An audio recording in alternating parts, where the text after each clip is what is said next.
Good afternoon, everyone. Welcome to the Utah Hockey Broadcast. I am Anita Tsuchiya here with my partner, Patrick McGann. We're here at the Salt Lake City Sports Complex. And of course, this is the men's 2 game. Utah is hosting Eastern Washington, the Eastern Washington University Eagles. They will be on the right in their travel jerseys, red jerseys. Let's run through their starting lineup really quickly. At defense, they've got number 12, Lane Eriks, and number 22, Ryan Carew. Their forwards are 11, Cole Best, 14, Isaac Hood, 18, Peyton Lund, and in the pipes, in goal for the Eagles is number 35, Scott Kennedy. Your hometown team, the Utah Skating Utes, they'll be defending the goal on your left in their home whites. At defense, it'll be number 5, Hayden Tomachek, and number 24, Donovan O'Shea. Forwards are number 9, Garrett Jackson, 16, Max Hovey, and 22, Keegan Torrey. We are just about to get the puck drop, and there we go. We are off. Utah controls on the drop, and O'Shea dumps it right in. Whoa, and right away, I tell you there, Mr. Kennedy gets something to handle right away, has to make a save. We've barely gotten 10 seconds into the first period. And defending the goal for Utah, which I didn't quite get to before the puck drop, is going to be number 30, Jack Nowicki. And off the face-off, Eastern Washington controls. They're trying to start a breakout. And it kind of jumps in there behind the net. O'Shea sends back around. And then O'Shea picks up that rebound. He's going to carry. Now O'Shea can skate. He's trying to get it ahead to Torrey. And puck gets away from them, so Hovey's going to have to pick it up behind his own net. Oh, and then we have I think that was the Eastern Washington player was trying to intercept the puck, and he goes down in a heap behind the net. And here comes Utah again. Tomachek getting it up to O'Shea. Tries to get it up to Garrett Jackson, and he does, and Torrey does a little fancy stick handling, but he loses his bounce, and Zeke Andy tries to send it behind the net. Torrey scoops it up in the corner. He's going to skate around behind the net. I'm sure he's going to try a little wraparound. He does. Goes wide, or either that or Kennedy got a piece of it and deflected behind the net. Torrey out to the point. Sends it back in. Puck is still in the Eastern Washington zone. Zeke Endy gets a great centering attempt to Wiener, but it gets sticked away. Wiener is standing right there in the perfect spot. Monaco sends it back in. And then chases after it. Eastern Washington sending it back out. A little bit of a breakdown in Eastern Washington's defense right now. Zeke Endy skates through the slot. He's got nobody in front of him. Kennedy makes a good save. Zeke Endy follows his rebound. Puck is still bouncing around. Osola gives a whack at it. Ends up behind the net. We wanted to welcome, of course, our Utah faithful. Thank you so much for joining the broadcast. We also want to send out a welcome to our Eastern Washington fans who might be tuning in from Spokane. Thank you so much for joining our broadcast. And the puck is kind of bouncing around a little bit, back and forth, and finally we're going to have an icing call. So Eastern Washington coming into this contest as the 33rd team in the Western region, Utah the 21st team. Eastern Washington winning 2 of their last 6 games. Utah a little bit of a rough start, rough go there. And Utah coming in hot, winning 6 of their last 7. We should point out that Eastern Washington chose to play Montana and Montana State, which probably explains the win-loss record for them. Yeah, I mean, those are some pretty good teams, and always challengers for the Western Region Championship, of course. Okay, and the net comes off its mooring, so we have a whistle. Osola was desperately trying to spin around and get a blade on that puck.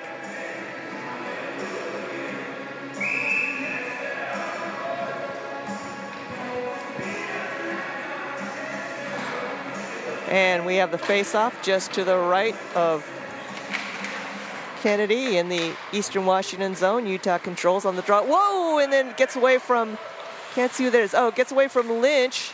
So Utah's going to have to regroup. He bounces it up, tries to get it ahead to Fene. And the puck again bouncing around a little bit. Eastern Washington picks it up behind their own net.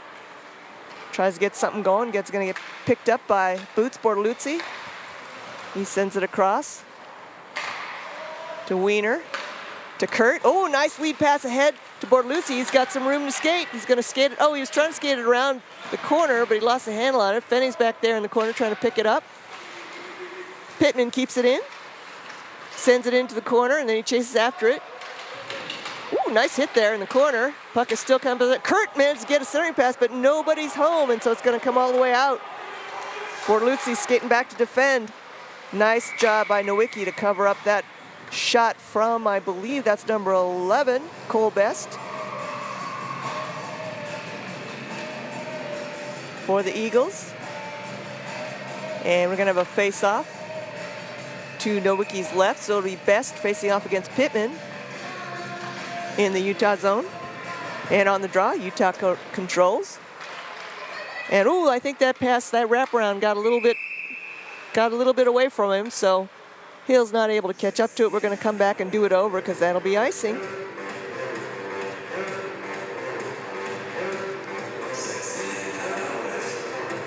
So Utah men's D2 kind of has an uphill road to climb right now in terms of their road to St. Louis.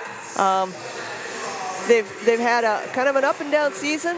They've won some pretty impressive games, but especially in that showcase where they really need to come away with a couple of wins, they weren't able to come away with but one. Right, and that's why you see them sitting, in the low 20s, and you need to be in, I believe, the top 8 or top 10 to qualify. And that's low 20s in the Western region, so they're competing against like 4 or 5 regions, I think.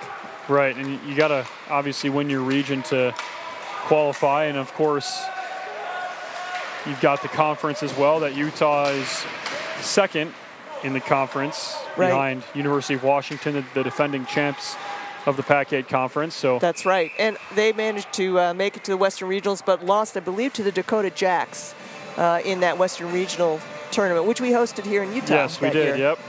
That was a lot of fun watching those teams. I believe this year it is, I actually have it written down somewhere. The Western Regional is, oh shoot, I didn't write it down. Okay.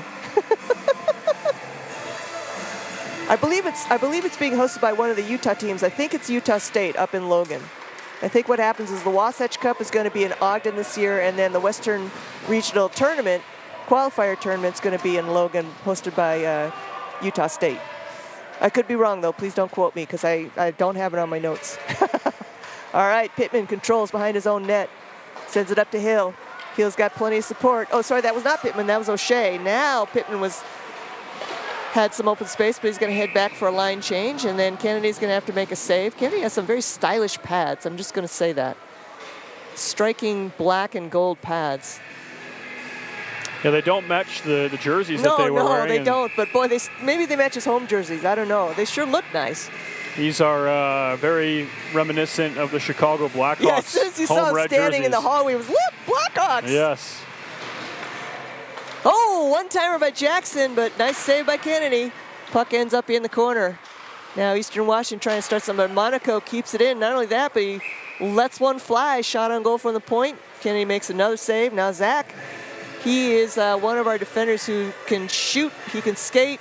Donovan O'Shea, another one. We have several very talented defenders. Jack Umina is another one who comes to mind. Are defenders who are solid defenders, who also have some stick handling and skating skills. So don't want to get caught sleeping when they have the puck. Monaco recovers off the face-off. His shot gets deflected into the corner. Still bounces around. Michael Brown's back there trying to pick it up. Finally comes around. Ooh, nice little wraparound attempt there by Hovey, but it hits the side of the net instead. Comes back out. Brown keeps the puck in. Trying to work it up to Hovey. Ooh, centering pass just out of the reach of Torrey. Monaco picks it up and flings it on net. Good offensive series right now for Utah with strong possession on this shift. We are 14-46 in this first period. Team scoreless, but Utah clearly showing that they have a dominant possession time in this first part of this first period. All right, puck gets away. All the way down. Lynch hands it off to Brown. Brown's nice little lead pass ahead to Torrey. Whoops, bounces loose a little bit. Torrey's gonna get hung up a little bit along the boards. Wiener in there in the corner. He managed to send it across, but it's gonna get picked up by the Eastern Washington player. That's Carew. And it ends up behind the Utah net. Ooh, nice cross pass to Wiener. Now Wiener can skate. He's got some room and he's got support. He lets one fly in. He was there for the rebound, but it's beyond his reach. Lynch is going to keep it in. Good job by Lynch. Into the corner to Zeke, to Endy. And finally, Lund manages to clear the puck out of the Eastern Washington zone. Oh, and Bortolucci with a little bit of a misplay. He didn't get all of that puck, and so he gets another chance. Nice lead pass to Wiener. Wiener's got a solo on the other side. Nice little drop pass to Endy, and Endy spins around. Save by Kennedy. Nice pad save. Wiener's going to try again. He's behind the net, trying to get the puck loose. It's going to get sent out to Hood. Hood, ooh, pretty little lead pass from Hood to Belair. Puck ends up behind the net, so Tomczyk's going to chase it into the corner. Squirts back out the other way. O'Shea picks it up. And they clear it out of the zone. Eastern Washington tries to send it back in. Nice little pickoff move by O'Shea. He's got room to skate. Oh, and he goes down on one knee. Too bad. I was hoping for a little razzle-dazzle from Mr. O'Shea. Wasn't to be. Centering pass. Oh, to Mudd, and Kennedy makes a terrific save on the first one, and then the second one, Mudd was right there for the rebound, and unfortunately goes to the side of the net. And in the meantime, the net gets pushed off its mooring, so we have a stoppage of play. Yeah, what a nice passing play there by Utah to set that up. Did you see who passed it to Mudd? I didn't see who gave him the pass. I didn't quite see the number there, but I mean, that was just an amazing backhand pass to get a one-timer there. An amazing save by the goaltender.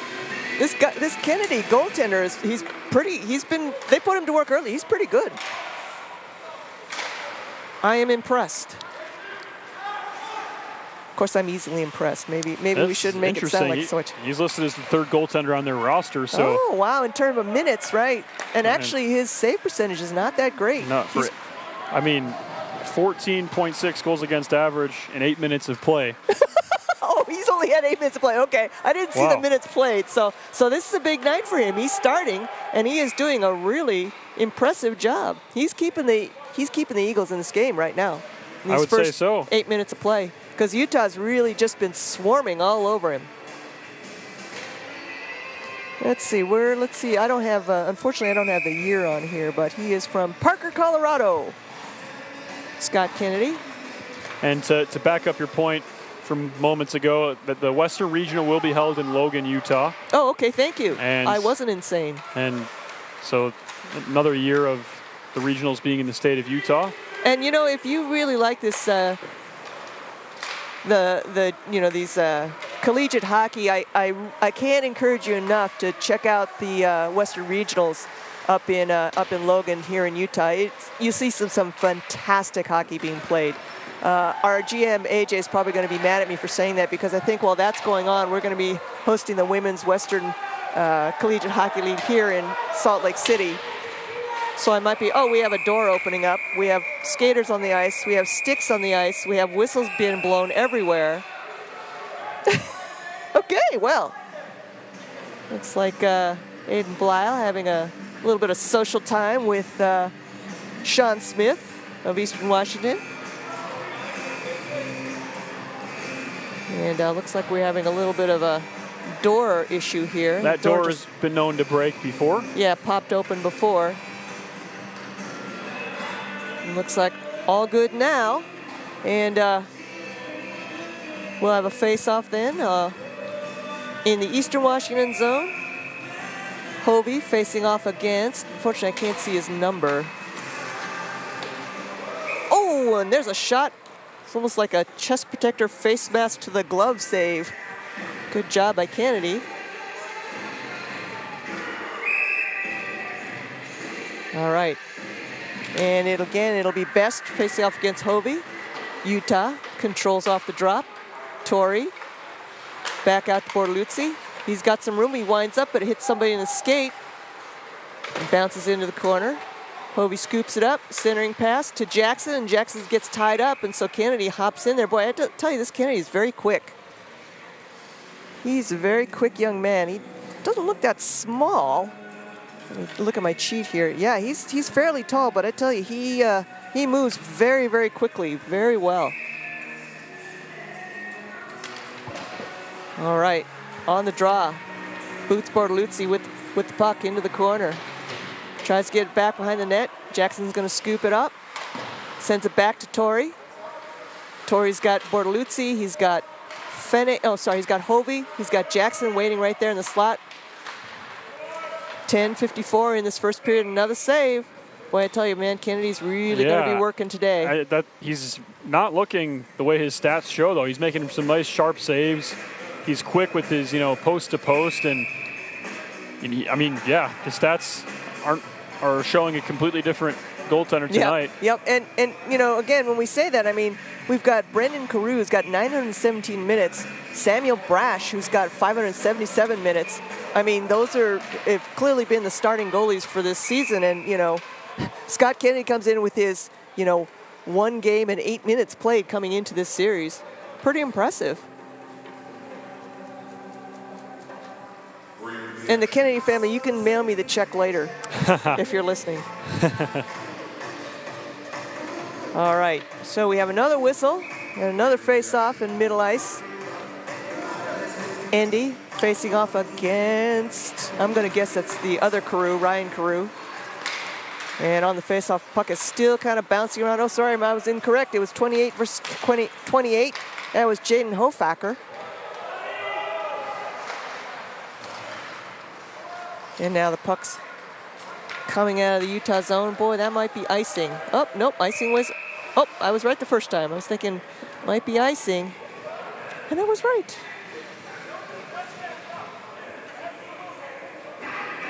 All right, so we're going to have the puck going to come all the way back to the Utah zone. Now, Jack Nowicki, the Utah goalie, I shouldn't leave him ignored because he is also quite a tall goalie who is very quick and agile for someone who's as tall as he is, and he's been very impressive. This is his first year with Utah, and he has clearly earned the starting spot. And there you go, a solo to Wiener. Utah gets on the board. 9:50 in the first period. He doesn't get any prettier than that.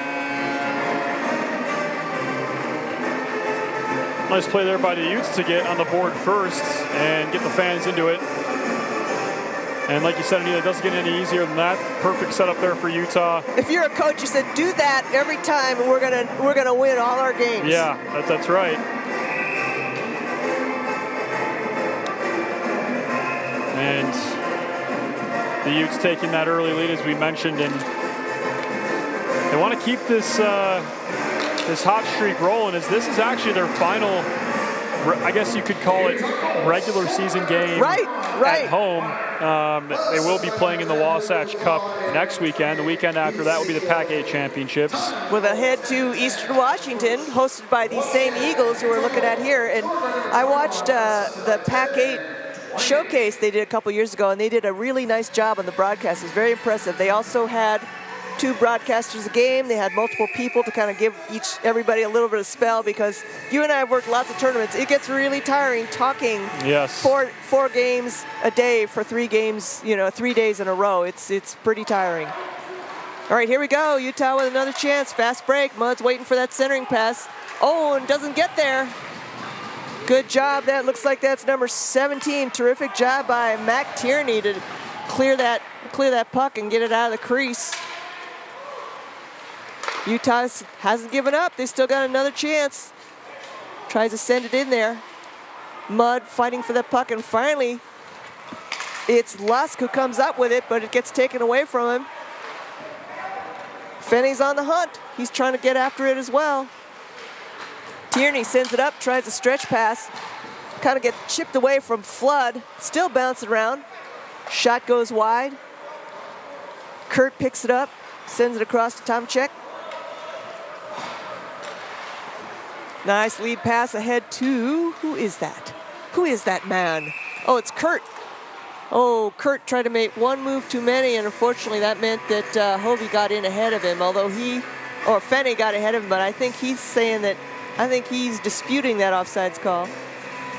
Nonetheless, we'll have a face-off just outside the blue line. It's going to be Aiden Blyle facing off against the Eastern Washington player whose number I cannot see. And Utah controls off the draw. Oh, you know what's goofing me up? Eastern Washington does not have sleeve numbers. So that's why I'm having some trouble. I have to wait till they actually turn around. I got spoiled. I'm used to sleeve numbers. All right, shot by Monaco as he goes down to a knee, goes wide. Oh, and then we got our first penalty of the game. It was kind of an obvious one. And that looks like it'll be against the home team. It'll be a trip. It'll be a tripping. It'll be a tripping. It was clearly a poke check that did not work out well. So, who's heading to the box here? Is that Wiener? No, it is somebody wearing number 20. Oh, it's Evan Richards, who for some reason Anita did not put on her roster. I'm so sorry to the Richards family. Evan Richards scored his first 2 goals as a Ute last weekend in games 1 and 2. I missed it because I was not feeling well, but that's who I know who it is. Yes, Richards, I remember calling that game last Thursday. He got his first goal as a Ute. Yeah, he had an assist coming into last weekend, but he got a goal on game night 1 and then another goal on the next night against Washington State, against Wazoo. That's a good hockey name, Richards. Right? Plenty of good Richardses in the NHL. Although they're probably pronounced Richard. Maybe some of them. All right, here we go. Eastern Washington trying to break out from their zone. Hood carrying it across the neutral zone. Drops, nice smart little drop pass to Lund, but then he loses it, and then Cole tries to get by. Wow, that's a nice move by Best. Nowicki with pad save. And Utah, of course, shorthanded for another minute, 10 seconds. Oh, and we got a breakaway. Here we go. It's Hayden Hill. Can he beat the goalie? Oh, nice save by Kennedy, but Hill follows up on that rebound. Oh, we got people flying everywhere, and there's going to be a penalty. I think if you're Hill there, he waited too long. The shot just went right on the left pad there of the goaltender. Yep. You probably want to have quicker hands there and try and tuck it 5-hole if you're not going to bring it up off the ground. Because the puck was Although I think what happens, he drew a penalty on that. So Smith is going to go to the box, and I think it was on by tripping Hill because he was hung on too long. So it's kind of like, he hung on too long, and then Smith unfortunately held him up. So he's going to sit on the box. So we have a 4-on-4 for 57 seconds. But I was thinking the same thing, like maybe one stick handle too many, one touch too many. All right, here we go. In the faceoff circle, Hovey for Utah, facing off against someone. Hofacker for Eastern Washington. And I know that the Eastern Washington coaches were teasing me at the beginning of the game. I know you're waiting for me to screw that name up. Here we go, another Utah goal on the board. Was that Osola? No, it was Garrett Jackson. Gets on the board. Goal number 2 at 7:01 of the first period. That will be his 23rd goal of the season. He is one of our leading goal scorers this season. It's been a hot contest between Hovey, Torrey, Indy, and Jackson. Yeah, they're all very close to each other in terms of points. And they're all very competitive. They all want to beat each other in this point scoring. All right, here we go. Jackson must have hurt us because he grabs the puck off the faceoff and he sends it around to O'Shea. Back to Jackson. And then out to Hovey. Oh, and then O'Shea goes for a shot that's blocked by Kennedy. Hovey's scrambling to pick it up. Oh, Tomacek unable to keep it in the zone. Oh, and then he does a nice little move, beats his person. Out to Hovey. Hovey lets one off, and he's there for the rebound. Yeah, it's not a goal. He kicked it in. Yeah. That's pretty obvious there. Yeah, the referee had a perfect view of that. He was immediately, nice try, and not happening. Nice chance there by Utah nonetheless to crash the net, but that's as clear as it gets as a kicking motion. Yeah, unfortunately, you can't kick it into the goal. Doesn't count. But I'll tell you, man, Utah really putting the pressure on Eastern Washington, pretty much possessing the puck, keeping the puck, and just, dominating the play. Yeah, absolutely. Shots 12-2 in favor of the Utes. It is a game there. Shots on goal tell the story there. Yep, certainly dictating. All right, Hood carries across the blue line into the corner. Oh, puck bounces around behind the net. Osola picks it up. And Richard is liberated and joins the party just in time to get a pass. Nice little drop to Fene. Fene crosses the blue line. He's got Osola on the far side. Oh, and Osola, beautiful defense. That was a great stick check there by Hood, who lifted up Osola's stick just as that pass came across in front of the crease. Pittman out to Osola. Utah with 35 seconds left in their power play advantage. Pittman out to Fene. Fene tries to send it back around the boards. It's going to get picked up instead by Roach. And Roach is going to send it along the boards to Flood.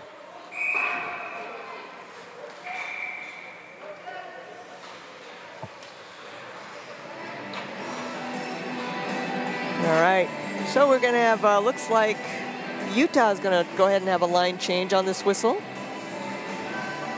5:23 in the first period. Utah already with a 2-0 lead against Eastern Washington, and still with 17 seconds left in this power play. Let's see if they can convert.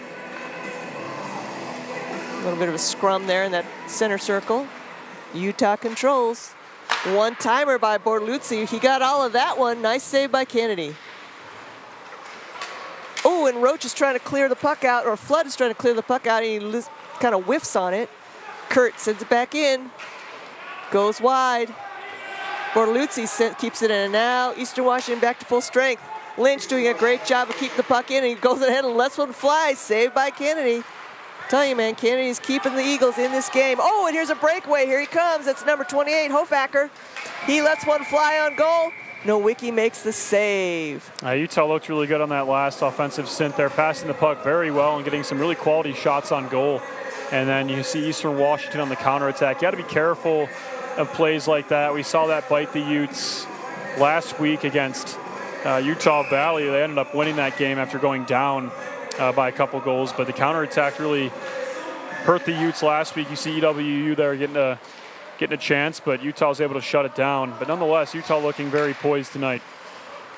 Yeah, this is good because, as you said, they don't have a lot of regular season games left. And, right, the Cup is going to be super competitive and important. Of course, that Western Regional tournament is a qualifier for Nationals.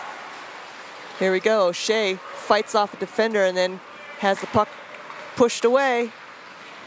Utah manages to keep it in, but then it's intercepted by number 12, Eriks. He dumps it in, goes for a line change. Nowicki pokes the puck into the corner. Utah looking very nice and spread out. Kurt picks up the puck, tries to get it to Indy. Yes, Indy. And now we've got the puck bouncing around. And I think, did it bounce out of play into the bench? I think that's what's going on here. We've got a face-off. Fresh legs for everybody.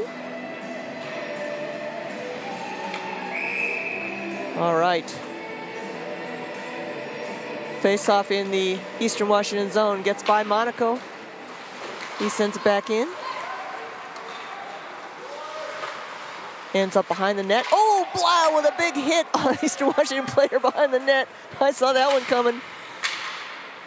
Kurt's going to scoop it up. Utah managed to keep the puck in the Eastern Washington zone. And somebody loses a stick. Mudd out to the point. Back out to Blau. He's got room. Nice wrister. Goes wide off and hard off the boards. All right, puck is still bouncing around. Brown unable to keep it in, but Kurt does a good job. Pokes it in, and finally it trickles out. Monaco keeps it. He's got some room. Look out. Here he comes. Skates through the circle. Centering pass. Oh, just gets by Mudd and Kurt. Brown unable to keep it in. 3:04 left in the period. Nice little interception there. Nice pass to Kurt. Kurt goes down in a heap. Unable to get a shot off. Somebody loses a glove. Hovey's there for the rebound. 1, 2. What Kennedy a makes. Pass from Kurt there. He sent it over the goal and tried to find Hovey. And Hovey actually had a pretty good chance at that when the puck was obviously bouncing around because you flip it up into the air and it's moving all about. You don't get a nice saucer. Saucer effect. You don't get a flat edge to hit. No, but that what a nice play. Fun. That's a fun setup there. And Kurt's the kind of heads-up player who, like, he sees an opportunity, he just instinctively will do it. Like, you don't think about that kind of stuff in advance. All right, here we go. Puck is still in the Eastern Washington zone. We got 2 minutes, 20 seconds left in this first period. Utah already leading 2-0, and as Patrick has mentioned, out-shooting Eastern Washington 21-4 right at this point. Really dominating the offensive play. Hood trying to get a centering pass across to Lund, and Eastern Washington's one of their few offensive rushes. And that shot goes wide. Nowicki just covers just to make sure. Puck is still in the Utah zone. Hood goes down in a heap. Finally, Utah manages to clear it out. It's going to get picked up by Tierney. He sends it up ahead. Pittman sends it in instead the other way. Picked up by Eriks. He sends it back to Tierney. Tierney behind his own net. Being checked hard. Ooh, Usola doing a terrific job of just annoying the heck out of him. And actually takes the puck. Pittman riding his player. And Eastern Washington clears that out. Wiener picks it up, scoops it up through the circle. He goes for a shot. Didn't really have a lane to shoot through. Kennedy had that covered all the way. He makes the stop. We'll have a face-off just to his left. We've got just over a minute left in the first period. We're on pace for 60 shots at least. Oh my goodness, that's right. We were commenting in the women's game how D'Antignano faced 54 shots, correct? In 3 periods. Oh yeah. And we are on a pace to beat that, if you can believe it. Yeah, that is a lot of shots on goal. You can't ask for a better start to this game if you're Coach Cornelius for Utah. I mean, they've been doing everything right. Absolutely. Oh, and Endy goes and picks up that rebound. Kennedy can only be in one place at one time. He cannot be Schrodinger's cat. And so Andy picks up the rebound and makes that 3-0 with 55 seconds left in the first period. Yeah, that's a quick shot there from Endy. It just barely got past the pad of the goaltender there, He Kennedy. almost had it. Yeah, and he almost had it, but that's how quick Endy's shot is. It shows you why he's one of the better players on this team. And I believe for him, that would be the 18th goal of the season for him. And that's a nice play by Endy, the captain of the squad. Nice play. And Utah with 3 goals heading into the latter stage of the first period. As I said, can't ask for a better start.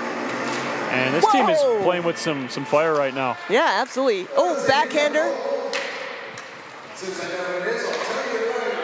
Trying to figure out backhander. That is, again by Andy, but it didn't go in. Kennedy makes a save. This time Kennedy makes a save. Whoops, a little bit of a miscue there. Oh, and then he Andy saves his own mistake and picks it up and tries to pass it ahead again. Oh, and a lead pass to Solo just out of his reach. Gets poked loose by Blazkovic. And now here comes O'Shea. O'Shea, another one of our defenders, in skate. He lets one rip. Kennedy makes the first save. And I believe that's Blyle. Was that Blyle who picked up the rebound? Yep.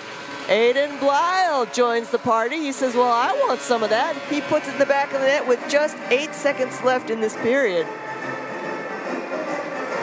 That's 2 goals with less than a minute to play in the first. And Utah really laying it on now. Boy, it's kind of a runaway train, and we haven't even finished the first period yet.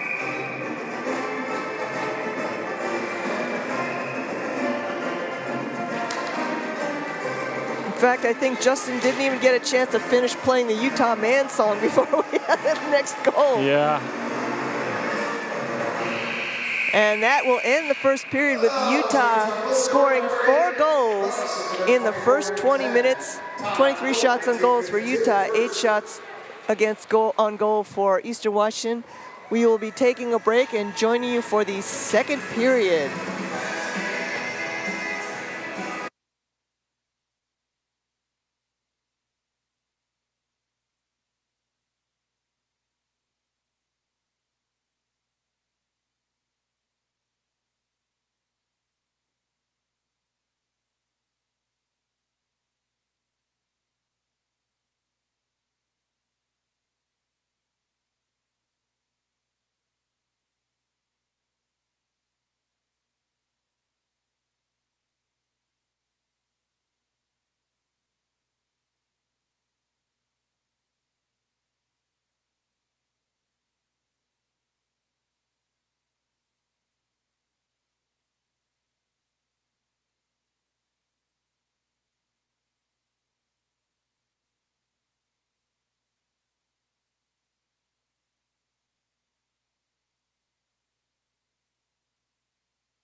Welcome to the Rocky Mountains.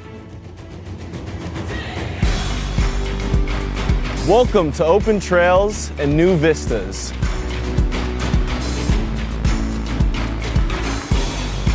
Welcome to stunning Red Rock.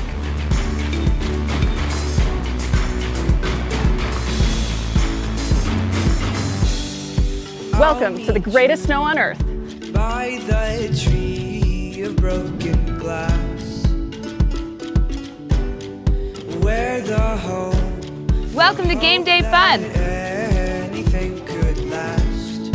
So let's go and take the words that we know. Welcome to the party! Of thoughtful dreams. But if you listen, you can still hear. Welcome to Pac-12 Sports. Our names, calling out our names. Welcome to world-class research. We'll keep on standing tall. This world is in our hands. So get up and grab your Welcome to the arts. have no trip. We are tough as nails. Come on, this is our land. Welcome to real-world experiences. We can go to that bridge that crosses over fear.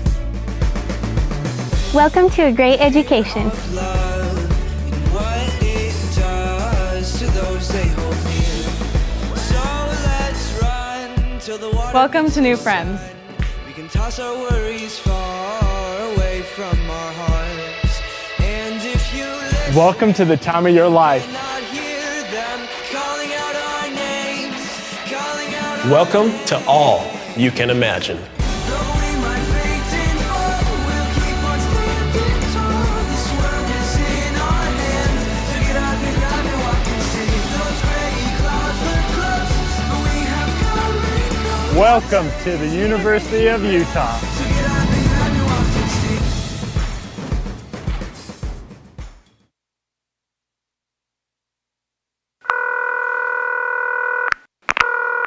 Thanks for calling the Salt Lake Visitor Center. If you have any questions, please leave a message and we'll get back to you. Hello! I tell you what, I'm just going to put you on speaker. All right, a little about me. I'm a bit of a phenomenal skier, so I want to take my family on a vacay, which is short for vacation. Hope you don't mind the abbreviations. I'm just short of time today, so I need to sort of hurry things along. Just a few simple questions for you. They call Salt Lake Ski City, but you do ski in the mountains, right? I'm just picturing myself skiing down the sidewalk there next to the shops. Knowing my luck, I'll do one of my big flips and end up in the traffic. So I don't want that to be the case. Look, I've got to go. You're really keeping me here. Although I will say, I'm going to see your Utah Jazz play a basketball game. And I've heard there's a couple of Australians in the team. So here's my question. Are they causing you any trouble? I just had a thought. The average snowfall near Salt Lake is 500 inches. If I was to utilise all of that to build a giant snow person, would that be majestic or a bit scary? Oh, hey, listen, just quietly. I'm a big family guy. You know that. I've told you that. But after a few days with them, I'm going to need a drink. That's legal, right? I hear Utah has the youngest population of any state. So if I was to head down to one of your hot rockin' clubs or a social event, would there be a youth person in there that might be able to explain Snapchat to me? My kids just won't do it. Now, I've heard there's a bit of a Sharks versus Jets rivalry between the skiers and the snowboarders. And if I made that movie, would you watch it? Oh, when was your last Yeti sighting? Are you getting all this, by the way? I'm assuming you can rewind. The Utah state bird is a California gull. I mean, even you've got to admit that is confusing. I guess that's more of a statement than a question, but still I thought I'd bring it up. Now, your Ski City Super Pass, I take it that's part of the Marvel Universe. If I get that, will people call me the Winter Soldier Man? I really wish you could see this. All right, well, this would be costing me, so I better go. Thanks for everything. Bye.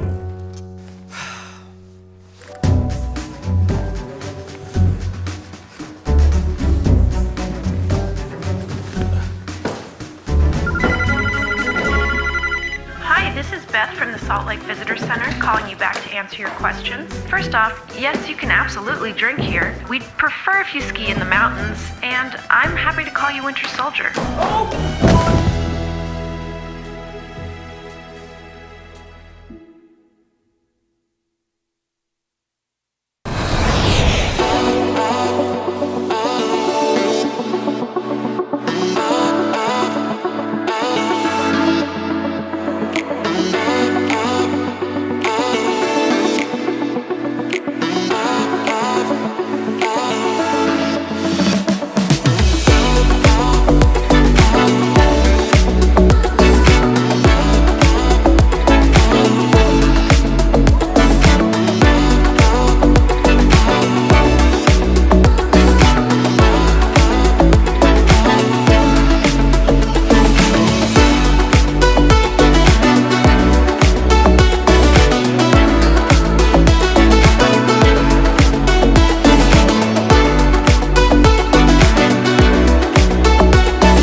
My name is Marguerite Van Komen, and I'm a snowbird ski patrolman. My dog's name is Frank. What a good boy, huh?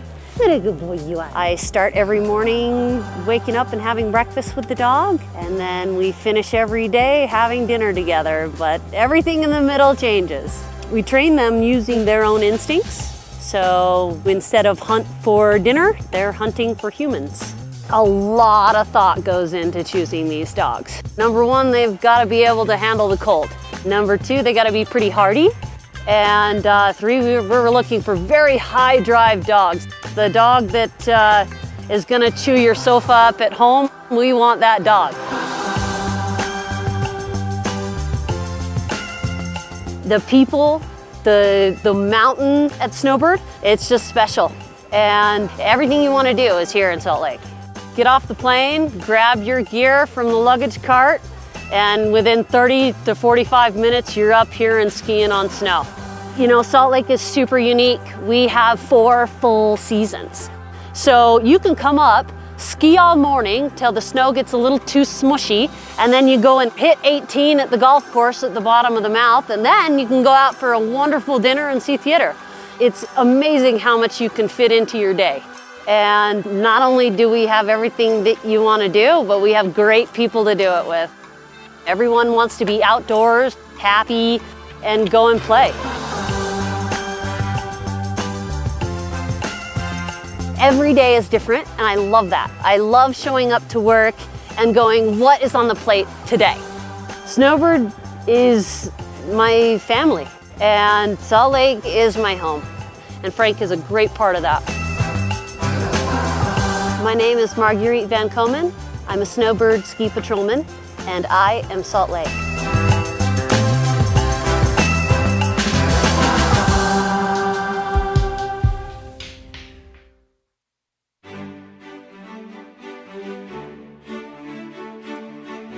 Welcome to the Rocky Mountains. Welcome to open trails and new vistas.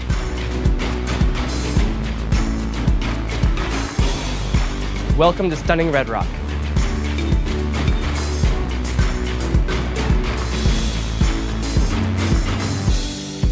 Welcome to the greatest snow on earth. By the tree of broken glass, where the home Welcome to game day fun. anything could last. So let's go and take the words that we know. Welcome to the party! Sea of thoughtful dreams. But if you listen, you can still hear Welcome to Pac-12 Sports. our names, calling out our names. Welcome to world-class research. We'll keep on standing tall. This world is in our hands. So get up and grab your Welcome to the arts. top, no trap. We are tough as nails. Come on, this is our land. Welcome to real world experiences. We can go to that bridge that crosses over fear. Welcome to a great education. Love and what it does to those they hold near. So let's run till the water. Welcome to new friends. We can toss our worries far away from our hearts. And if you listen, Welcome to the time of your life. not hear them calling out our names, calling out our Welcome to all you can imagine. Though we might faint and fall, we'll keep on standing tall. This world is in our hands. So get up and grab and walk and see. Those gray clouds look close, but we have come and gone. Welcome to the University of Utah. So get up and grab and walk and see.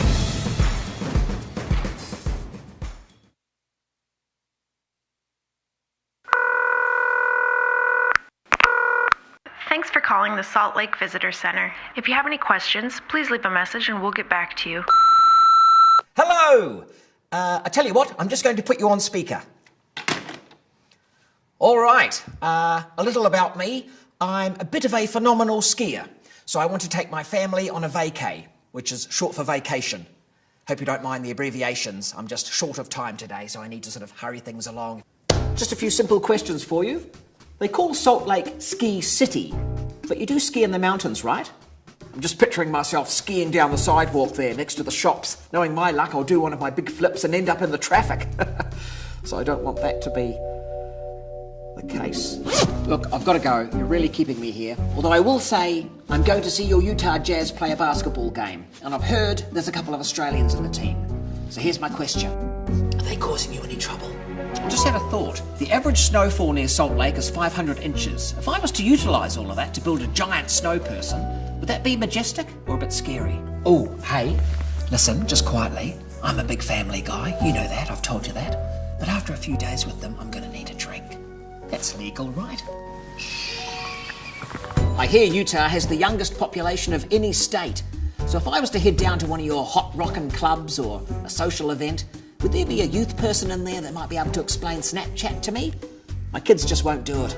Now, I've heard there's a bit of a Sharks versus Jets rivalry between the skiers and the snowboarders. And if I made that movie, would you watch it? Ooh, when was your last Yeti sighting? Are you getting all this, by the way? I'm assuming you can rewind. The Utah state bird is a California gull. I mean, even you've got to admit that is confusing. I guess that's more of a statement than a question, but still I thought I'd bring it up. Now, your Ski City Super Pass, I take it that's part of the Marvel Universe. If I get that, will people call me the Winter Soldier Man? I really wish you could see this. All right, well, this will be costing me, so I better go. Thanks for everything. Bye.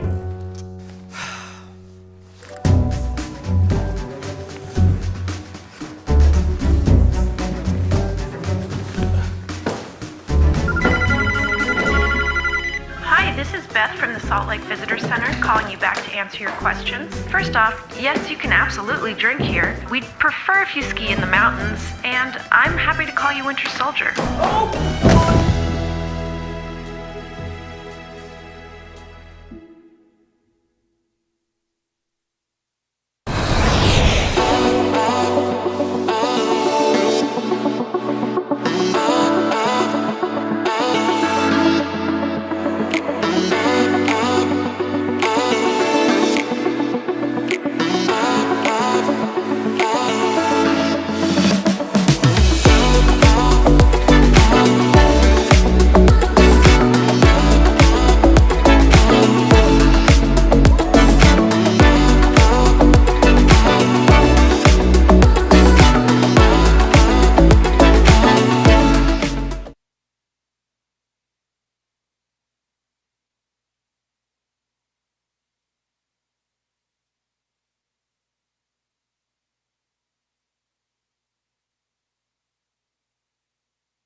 All right, folks, welcome back to the second period. In case you missed the first period, it was a blizzard, and I mean by blizzard of pucks from the Utah Sticks going into the, unfortunately, Eastern Washington's net.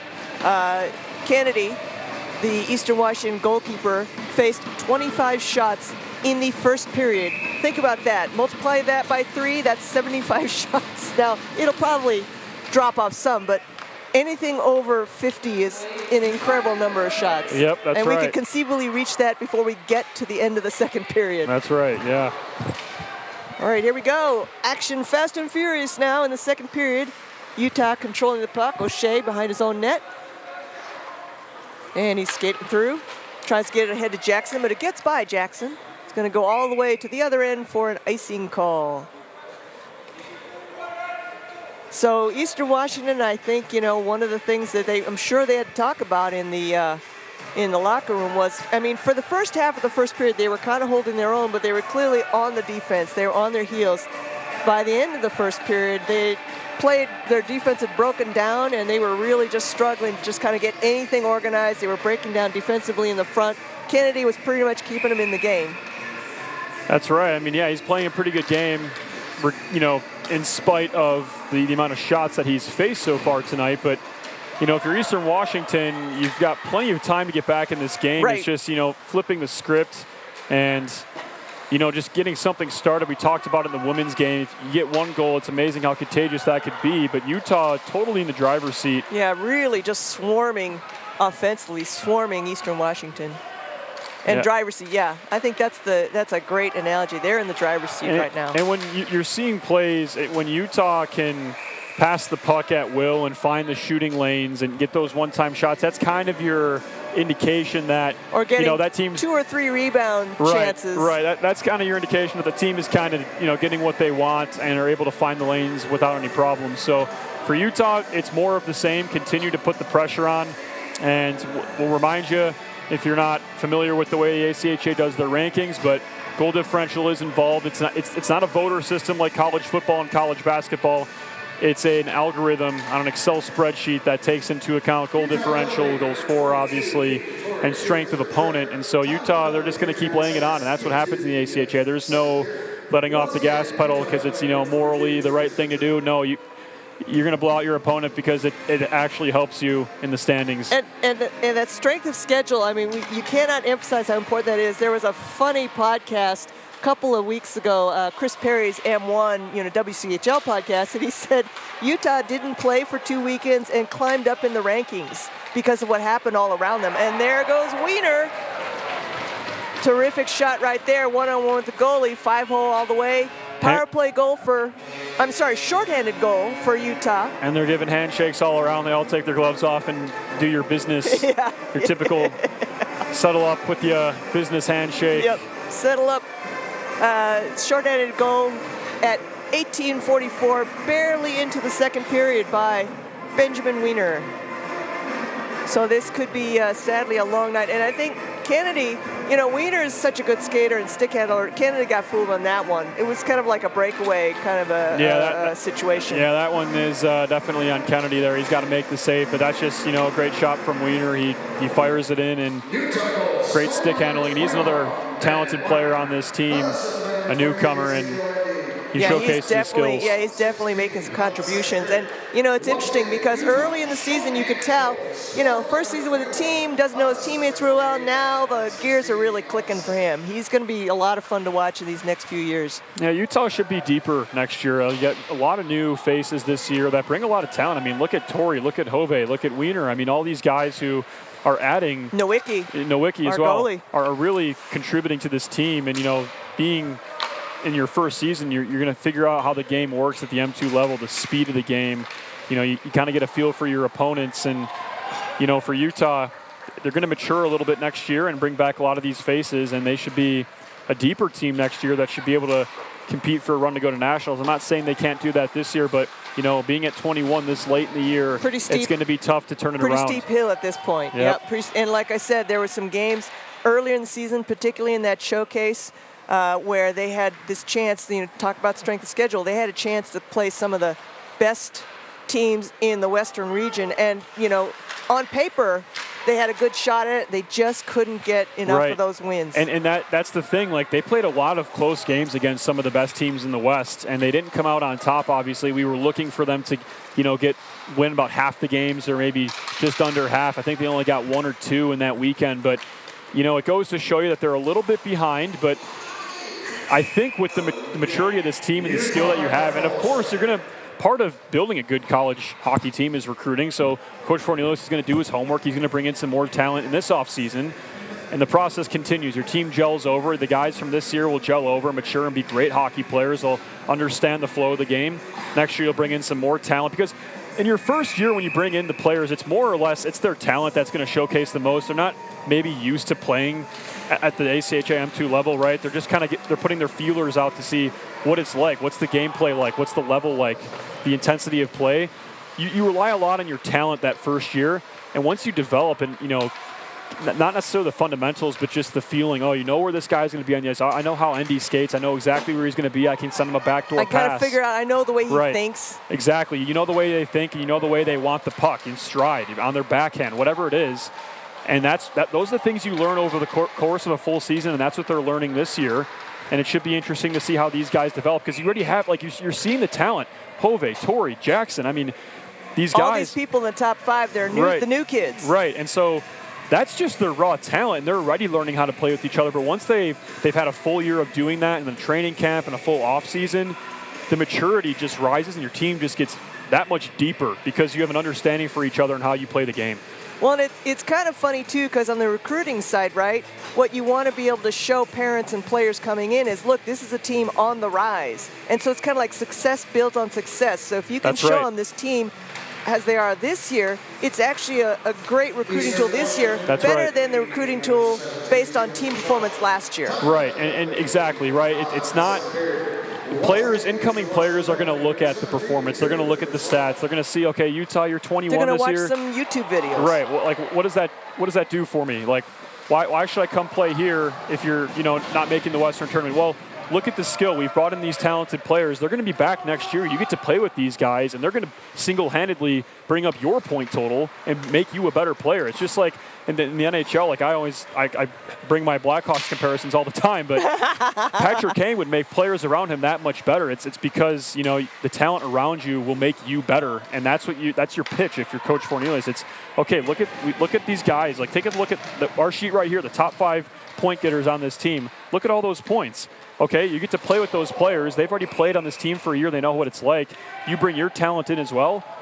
I mean, that's how the team gets better. And you can pitch that, say, we can make a run at it. Like, we're looking to go back to M2 Nationals for the first time since we've reinstated the program. So it's a good pitch you can make. And I'm intrigued to see what Coach Fornelius can bring in this year, because he brought in a lot of talent this year. And he's, if he continues on that trend, he should be able to bring in more talent for the next season. It's always fun when we start the season with the M2, because a lot of times they have their early season games. They play these Utah teams, and I'll hop on the bus. And the first thing I'll do is I'll hop down, sit next to Coach Forney, and say, so who should I be looking at this year? And he'll tell me, here's who I think are going to start, showing up, right? Right. And it's really fun because you start to see this happen. Like, he said, hey, Wiener, once he gets his confidence with his line, he says, you watch him. He's going to have a breakout year. And he has. Hovey, look at Hovey. Look at Torrey. Torrey's got all speed. He doesn't know who his line mates. He doesn't know his line mates particularly well, and they're not as fast as him, so he's got to get the timing down. But when he gets that figured out, you watch him go. It's really fun. Like I say, like you sit down and kind of say, who should I be looking out for?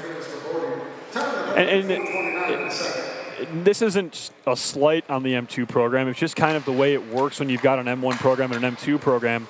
The M1 program is also recruiting at a high level, and those guys who don't quite make that team, Coach Fornelius gets first pick at those guys. Now, obviously, he does his own recruiting, but Coach Fornelius could also have first pick at some players who are trying to play at the M1 level. And the tryout weekends, the men's 1 and 2 try out together. So they're all in one big group. Yep, that's right. And so he has his pick from these better players. And so, it's going to be fascinating to watch, because both teams, the M1 and the M2, are getting deeper every year. And Absolutely. so that means when M1 gets better, M2 also gets better for that same reason, right? Yep. So you look, we have Ryan Worth, Zach Monaco, and I'm gonna forget who else. Those players were M1 players 3 seasons ago. And there's multiple examples of that too. You have Antonio Najera from seasons past, right? There's a couple other guys who have been brought down, and I don't see that. The M1 is obviously. The 1 and 2 make it seem like it's this one's better than the other. It's just different, right?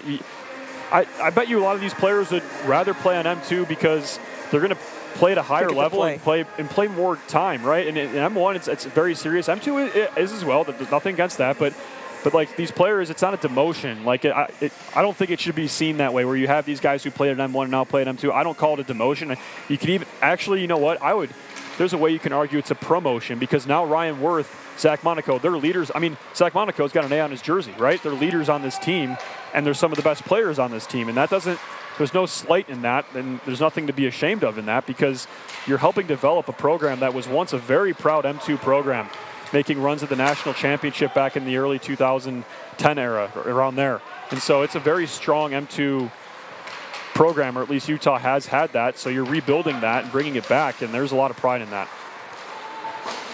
And again, I got to come in late and get to the fun part, right? Because I wasn't there for those early days when you were here. Like, you weren't here in 2010, but again, those first few early seasons, I wasn't here for that. Right, and the M2, the M1 program that was once M2, they jumped up to M1. It's a, it's a learning big curve. Jump. Oh, I mean, suddenly they're playing Minot, right. Liberty. And to be completely honest with you, like the M1 program for Utah wasn't even really competitive the first 5 years at M1, or maybe 3 to 4, maybe 5 might be a stretch, but like M2, their trajectory for just starting up is pretty good. I mean, their first year was pretty tough. There's no hiding from that, but the improvement from year to year, just watching the product you see on the ice, the jumps have been incredible, phenomenal. And this is, I'm not naming programs. I couldn't tell you what programs are, but there are programs that don't put in the work as much as maybe Utah is. I'm not trying to brag about the program. I'm just saying that Utah works very hard on trying to bring in recruits. They work very hard on trying to make the program better. They don't want to just field a hockey team. They want to field a hockey team that's going to win a national championship. And that's not, I mean, how many teams are there in M2? Like 200? Oh my gosh, 200, over 200, 240 something? Yeah, I promise you 200 teams are not realistically actually competing for a national championship. A big gap. There are teams that can, that have 5 skaters on the bench, and that's just how it is. But, Utah, they want to work hard and produce a national championship team. And I think a lot of the teams in the Pac-8, like Eastern Washington, they're doing the same thing. Look at you've got a strong bench. It's a strong team, right? And I think they may be fairly new. They weren't in the Pac-8 at the beginning of the Pac-8. Obviously, at one time there were 8 teams in the Pac-8. They've been in the Pac-8 for a little while, but I'm thinking of when you said, had 5 pins. Remember when Western Washington came, and I think we saw maybe 12 heads on the bench, right? That's not a lot of people, especially for a men's hockey team. Right. And it showed, right? They got basically run into the ground because they just didn't have enough bodies for shift changes. Yep, and if to be successful, any team, not just Utah, any team in the ACHA, to be successful at any level, you have to recruit. You can't just hope that players will show up to tryouts. You have to recruit. That's just part of the game. Unless you want to play for fun. Exactly right. There are teams that are like that. I don't know which teams those are, but I know that they exist. I've heard it existing. We've talked about it before, Anita, and it's there's nothing wrong with that. But if you want to compete at the highest level in the ACHA, you've got to hit the recruiting show, and you've got to hit it hard. And these coaches do. I mean, we've talked to all 3 coaches, and that's all they really talk about to us. Like, oh, this big-time recruit's coming in, and they're really excited about it because it is very important to them. I know some of the funnest stories are sitting around and listening to Rodney, head coach of the women's team. Rodney tell us his recruiting stories, because he's from the Midwest. So he's got that Minnesota connection. He'll go to that high school Minnesota tournament, who people from the Great Lakes states know is the premier high school hockey tournament in the country. Yes. And he'll go to that, and he'll get all decked out in his Utah gear to go and recruit kids. Yeah, actually, while we're on that note, there's a lot of Minnesota connections within the Utah hockey program. Of course, AJ Bolden, the general manager, is from the land of 1,000 lakes, and the highest attended high school event in the country is the Minnesota. In any sport, high school sports period, men and women, the highest attended event is the Minnesota State Hockey Tournament. They play it at the Minnesota Wild professional venue, the XL Energy Center, and that venue, 18,000 strong, sells out for high school hockey state championships, and it's the most well-attended high school event in the country. No, Texas football doesn't beat it. No. It's hockey in Minnesota. Well, Texas football is like lots and lots of teams spread out all over. So if you kind of looked at, like, say, by the county, maybe they'd win. But this is talking about bringing all these kids in one place for one big, long, week and a half, I think. Right. Yep. Yeah, it's pretty phenomenal. Yeah, the upper Midwest, that's, well, of course, you've got the East Coast and the upper Midwest. They kind of like to battle over where's hockey country in the United States. But people from Alaska are probably getting ready to call in right now and complain to us, because I know youth hockey in Alaska is very big as well. I mean, there's 2 NCAA programs in Alaska, Fairbanks and Anchorage, and they are both pretty good teams.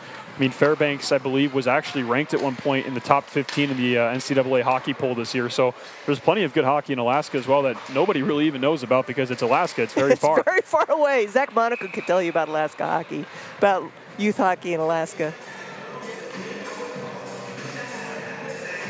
All right, well, Kennedy seemed to have kind of shaken off the cobwebs after that one-on-one with Wiener. He's flashing some very good leather. And 11-13 in the second period. Utah with a substantial 5-0 lead. The shots on goal have slowed down just a little bit from that initial torrid pace of the first period. Oh, another nice save, although he kind of lost sight of it, but he kept his glove up and managed to swat the puck away. Now the puck's going to end up in the corner, and looks like it is going to be icing, and then we have a little bit of post-whistle curriculars, and I'll tell you what, man, Aiden Blisle came in there right away to break that one up. Good job by Aiden, because you don't want a dumb penalty, post-whistle penalty in a game when you're winning 5-0. So that was smart, mature heads-up play by Blisle. Getting in there and grabbing his teammate and basically saying, just go, leave now. So we're gonna have a face-off in the Eastern Washington zone. And it's really fun to talk to our coaches. I mean, it's kind of one of the fun things we get to do is like, I'll hop on the bus, I'll talk to Coach Stett, after the game or during the weekend. Then I know you've traveled with the men's one team and talked to the coaches, Feeney. And, it's really fun. You learn a lot about the game. You learn a lot about just kind of how, like you said, you build a program. Yep. Right? There's all the behind-the-scenes stuff that's happening that produces the product you get on the ice. And these coaches are... They're amazing. They're volunteer coaches. They have a day job, and they live and breathe. This could be their full-time job. It's basically a second full-time job because of how much time and effort they put into it. Especially Coach Feeney, Coach Stett, Coach Fornelius. These guys put their hearts into it, and that's what's needed to build a good team, and it reflects that way. Yeah, you tell them that's their side job, and they will be like. I mean, they want to win, right? They do. The whole point, right? Like, why play if we're not trying to win? Right. And the coaches here do a fantastic job of that. All three programs, and GM AJ Bolden, that's what he was looking for when he was looking for coaches. He wanted a professionally run program. He wanted people who understood this wasn't like chess club, right? This wasn't like dance club, right? We're in it to win it. Right. So he had to make sure he had coaches who understood that long game, right? That foresight and of the idea of program building, not just someone who's going to come in and have fun for a couple seasons, then take off and do something else. Right, and that's you could argue that's happened in the past in some of these programs, and they want a winning culture, and they want it's not club like. People have that negative connotation of club hockey that it's rec hockey. Right. That it's right. Beer league. That's not what it is. It's collegiate hockey, just not necessarily at the highest level that you see in University of Michigan, University of Minnesota, of course. But it's still very high level hockey. And you know what? We've talked about it on broadcast in the past. ACHA M1 programs are competing against NCAA D3 programs for kids because it's like, okay. Oh, you look at UNLV. They go and they play NCAA teams in Alaska. They went and played. I think they tried to play Denver, right? They did, yeah. Oh, yeah. The gap is slowly is there, but surely closing. Because if you have here's like the situation that I didn't really understand until I came and started calling these games for the University of Utah hockey program. But it's like, let's say you have a kid who wants to play hockey in college and he's got a D3 offer, and your D3 offer is somewhere in a cornfield in Minnesota or North Dakota, and your university doesn't have Maine. Your university doesn't have the degree that you want, or it's like, a big school like the University of Utah, it's more than likely going to have something for you here because it's a state university. There's a lot of programs here. Because you are a student athlete, of course. You do have to go to school.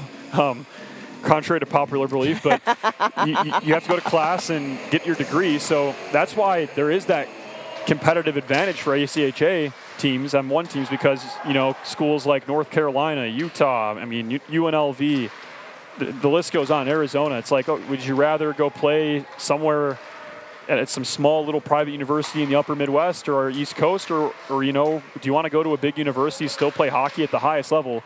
And we're partial to the teams here out west, but this isn't really on an M2 level, but the M1, I guess we could talk about the M1 broadcast as well, but the WCHL is it's the highest skilled conference Right. If you in look the at entire ACHA. Right. If you look at the points and the win-loss records and the rankings of the teams that make up the WCHL in M1, right? It's our second game. They are the Yeah, I know. They are the second. They're the strongest conference in the ACHA. I mean, you can literally go on the website and look at the rankings by conference and the WCHL. And count how many teams are in those national rankings. Right, and there's like 70 teams at M1, and the WCHL is the highest average ranking by a lot. Like Right. I think like 8 spots Right. at least. Or so, just go and say, well, let's see who's in the top 25. Yep. And out of how many teams have we got? Maybe 6 or 7 typically in the top 25. From WCHL, and then it's not necessarily like there's the M2 is a little bit different because there's so many teams. There's just a bunch of conferences. We have to divide it up into regions. Yeah, and there's regions, right? And so in the Western region, there's still very talented teams that go and play. I mean, at one point, this University of Utah program, when they were an M2 program back in the early 2010, or I guess early 2000s, all the way to like the 2010, 2015 era, they made a run all the way to nationals, and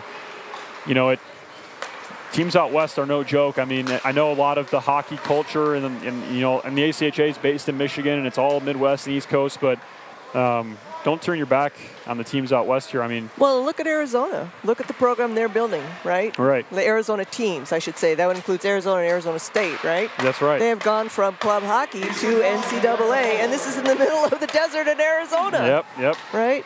Yeah, it proves that it could be done anywhere, and in fact.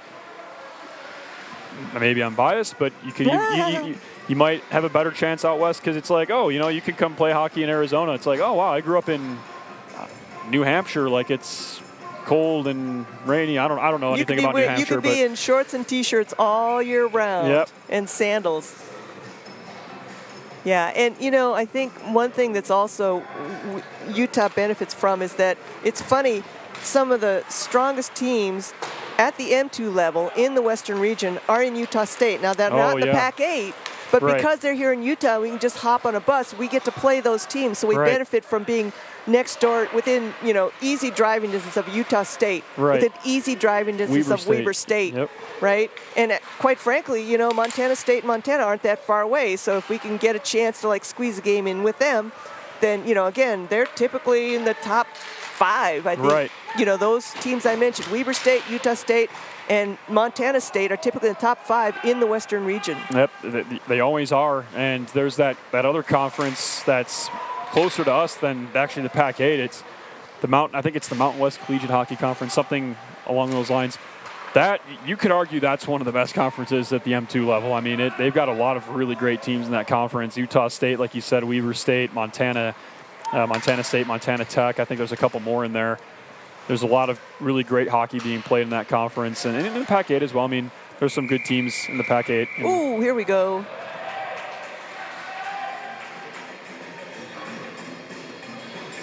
So Kennedy makes a nice save. Tierney's sitting on the ice, and looks like nobody's going to go in the box. There's a little bit of post-whistle stuff, but the line officials got in there right away.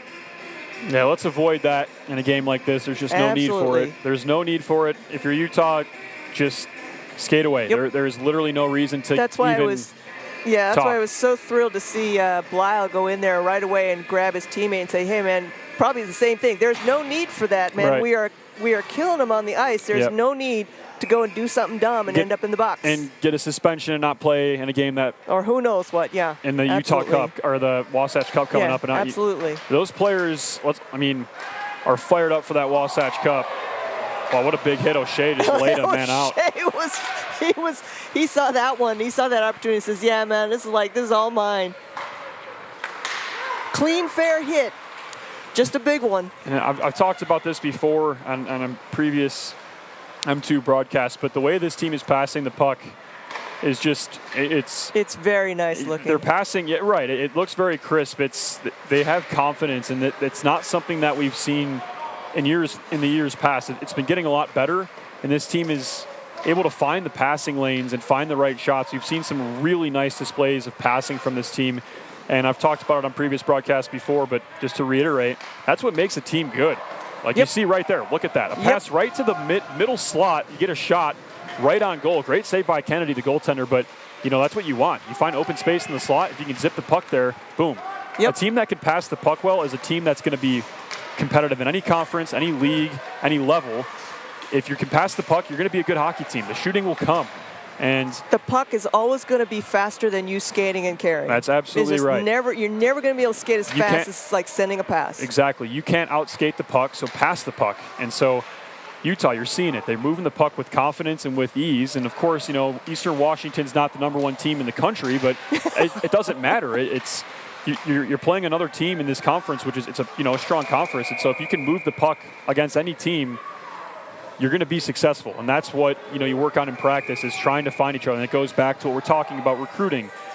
Once you have these players that are new and come in with a bunch of talent, they learn each other's tendencies. You can find players and know that they're going to be there. They won't even look and send a no-look pass. It's like, oh, I know Envy's going to be there because that's where he plays. I know his tendencies. And he's expecting it from me, right? Right. So we know this one. And so if you can pass the puck well and move the puck well, you're going to be a good team because you can draw your opponent where you want to draw them, find your lanes, find your shots.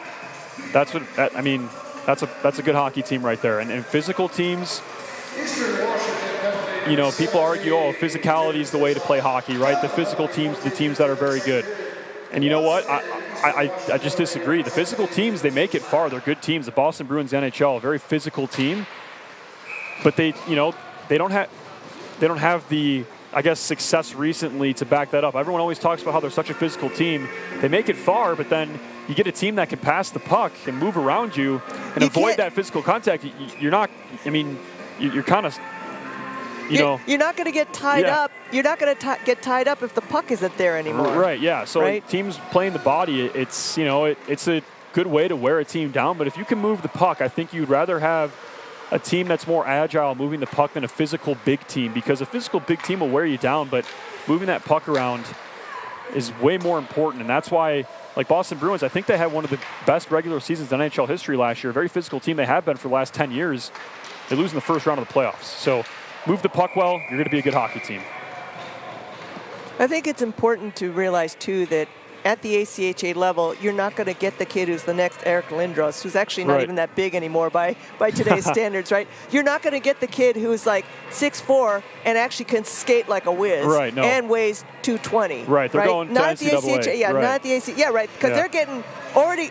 They've been getting sweet-talked since they were 13 by NCAA Minnesota, Michigan, coaches, Ohio State. So if you try to build your team based on that, you're not gonna be able to. You're gonna just get disappointed because those kids won't sign with you. Right, you have to plan for the team that can skate, pass, and move the puck around. Right. That has to be the game plan for an ACHA team, unless maybe you're Las Vegas, Nevada. Right. Well, see, another thing for me is for recruiting is especially in Salt Lake City, Utah. It's not the hockey mecca of the country, of course, but you still have quality hockey being played here, and there are quality hockey players, growing up here. If you can keep that talent, if there's any talent in your state at all, keep it here. Don't let it go. And of course, you have your generational players that are going to go and, of course, go probably east and play at one of those upper Midwest or East Coast universities. But if you've got a player on the fence, like, I kind of want to stay home, I don't know if I want to go and play out east. That's your advantage. Like, well, you can play hockey. You can stay home. And this is not quite staying home, but this is kind of related. It's like you build those relationships. We got Ethan Light because Wyatt Light convinced him to come here. Right. So it's kind of the opposite of staying home, but because he had a connection here, his brother was already here. They can, Wyatt said, you'll have a great time. You get a great education. You'll play some great hockey. Right. And Ethan Light has really come into his own. Right. Oh, great following player. Wyatt's graduation. Right. And we lucked out. We got Ethan Light because Wyatt was basically the ambassador who led the way. Right. And said, hey, man, there's a lot of things to like about coming to Salt Lake City. Yep. There's some great hockey being played. And for the Utes, they're hoping to only get better. And, I think So yes, none of the teams. So we have 3 teams now. Since we've I know, moved to there's 3 a teams, lot of teams to keep track of these days. Utah has not been to the ACHA National Tournament since they've been an M2 program back in, I think it was 2015, I think is when they last made the national tournament. And then the next year they moved up. Right, and so they haven't, with 3 teams, the new M2 team hasn't made it, the new W1 team hasn't made it, and the new M1 team hasn't made it yet. And this year is looking like there might be one program of the 3, and it might be the M1 program. They're at 16 right now. And they were as high as 13 at one point. And so for the M1, it's exciting. And that's just like, if we're going to bring it back to M2 here because it's the M2 broadcast. If you're M2, you're not far behind, right. Like we've been talking about. Right. If M1's good, it's going to reflect on M2 eventually. And, you know, I think next year for Coach Cornelius, it's realistic that, you know, he has a team that he can bring to St. Louis, I think it is, some Midwestern city for the national tournament, and, you know, compete and start, you know, these teams already kind of do hang with Utah State and Weber State. Some of these really good teams. We beat Utah State this year. Yeah, that's right. Yeah, and so we had our moment this year where, you know, and I went to those early games in Logan and in Ogden, and I tell you, we were close. We were close, a lot closer than the score looked like. Like, they were beatable this year. And so it's only going to, you know, it's so funny because head coach Cornelius, you know, it's like, I you know, says, so we're going to St. Louis, you know, and he goes, that's my goal every year. We're going to nationals? Well, of course, that's always the plan. Yep, and I think, you know, this year it's been not a tough year, but you've got new faces. Like I said, you've got to get them adjusted to the system, and you know, whether, you know, you might not make it this year, but I think next year with the maturity of these skilled players, I think you've got a really legitimate chance to make it there. And of course, W1 as well, they're recruiting hard and they're trying to make it there as well. They see Arizona State this weekend, a team that, you know, that's the example. That's what, you know, that's what you want to follow. There's the bar that you're reaching for. That's right. And so for the M2 guys, I'd say it's a team that has a bright future ahead, and I don't think that future is so distant. I think it's, you know, could be as soon as next year. And, you know, if you think about that, that's not that long ago, right? Right. I mean, essentially the teams kind of regrouped and reformed following the COVID pandemic break. Right. And so, you know, I mean, the first year, yeah, it was a little rough. Second year got better. Last year, I think, is kind of when the light bulb went on. Like, hey, we're on our way. Right. I mean, they made the Western Regional Tournament, and that's not because they hosted. They earned their way into that. No, they earned their way in. And that's yeah. I mean, that's the thing is that's you can impressive. host and not make the not qualify for your own tournament. Exactly right, and that's. It's not like the Memorial Cup where you get an automatic buy-in. Well, you know, and it's probably extra motivation that you want to make it because you're hosting. It's like, oh, like we're not going to even play in our own barn if we're hosting the tournament. So it's extra motivation. But making that tournament was a huge stepping stone for this team, you know, regardless if you don't make it to St. Louis or not. But it's a big stepping stone. This year you might not even make that tournament. That's okay. A kind of a little bit of a rebuilding year. And next year you could be back. And you know, some big games next weekend. The Utah, I mean, at one point it was called the Utah Cup, but it was originally called the Wasatch Cup. And so the Wasatch Cup, those are games to get up for. These players love playing those in-state rivals because there's nothing more that this team wants to do than to stick it to Utah State, Weber State, UVU, right? That's what they get up for. They get up for every game, but those games are the ones that, you know, put a little extra air in the tires. And BYU, we miss you. Yes. Oh, yeah. Those games were fantastic. I really do miss playing BYU. It's a shame that, you know, they're no longer an ACHA team, because I mean, you tell a University of Utah fan of any sport that you're playing BYU, they'll show up. Right. BYU Utah. Right. It'll fill the house. It will. And how cool would that be for these M2 players, right? I mean, I'm one. You've got M1 that usually plays in the primetime slot, but if you could come in and play BYU and have more fans than the M1 team, I bet that'd make them. The way the team's playing this year, they could give BYU a game. Again, that first year when we played BYU, I think those were those sad double digits versus 2 games. Yep. All right, so we end the second period as we wax poetic about the good old days at 5-0, Utah leading.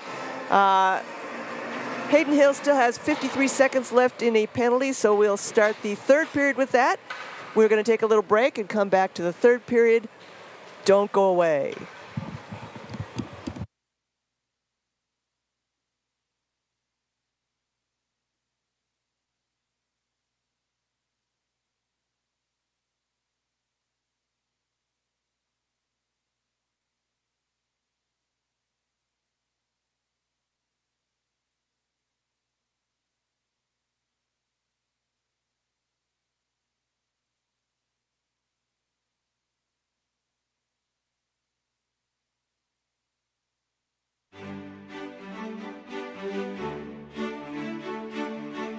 Welcome to the Rocky Mountains. Welcome to open trails and new vistas.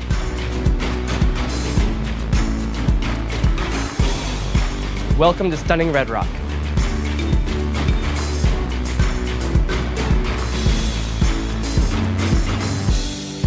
Welcome to the greatest snow on earth. By the tree of broken glass, where the home Welcome to game day fun. anything could last. So let's go and take the words that we know. Welcome to the party! Sea of thoughtful dreams. But if you listen, you can still hear Welcome to Pac-12 Sports. our names, calling out our names. Welcome to world-class research. We'll keep on standing tall. This world is in our hands. So get up and grab your Welcome to the arts. top your trip. We are tough as nails. Come on, this is our land. Welcome to real world experiences. We can go to that bridge that crosses over fear. Welcome to a great education. Love and what it does to those they hold near. So let's run till the water. Welcome to new friends. We can toss our worries far away from our hearts. And if you listen, Welcome to the time of your life. not hear them calling out our names, calling out our Welcome to all you can imagine. Though we might fade and fall, we'll keep on standing tall. This world is in our hands. So get up and grab and walk and see. Those gray clouds look close, but we have come and gone. Welcome to the University of Utah. So get up and grab and walk and see.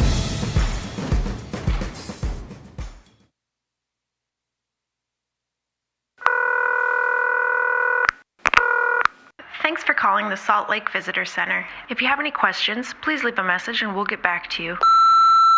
Hello! I tell you what, I'm just going to put you on speaker.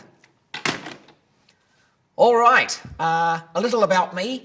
I'm a bit of a phenomenal skier, so I want to take my family on a vacay, which is short for vacation. Hope you don't mind the abbreviations. I'm just short of time today, so I need to sort of hurry things along. Just a few simple questions for you. They call Salt Lake Ski City, but you do ski in the mountains, right? I'm just picturing myself skiing down the sidewalk there next to the shops. Knowing my luck, I'll do one of my big flips and end up in the traffic. So I don't want that to be the case. Look, I've got to go. You're really keeping me here. Although I will say, I'm going to see your Utah Jazz play a basketball game. And I've heard there's a couple of Australians in the team. So here's my question. Are they causing you any trouble?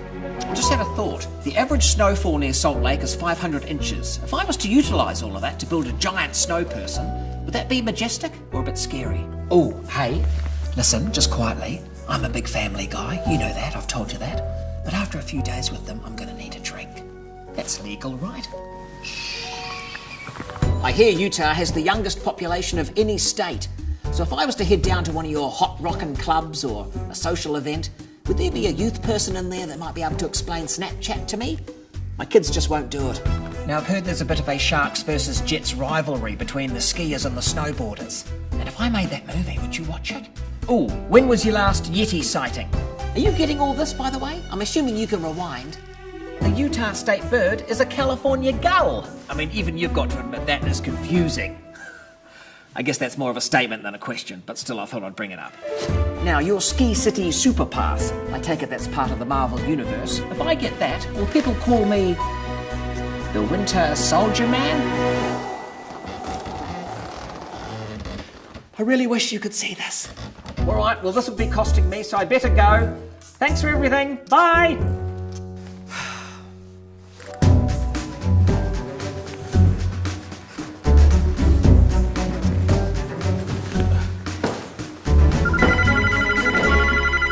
Hi, this is Beth from the Salt Lake Visitor Center calling you back to answer your questions. First off, yes, you can absolutely drink here. We'd prefer if you ski in the mountains, and I'm happy to call you Winter Soldier.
name is Marguerite Van Komen, and I'm a snowbird ski patrolman.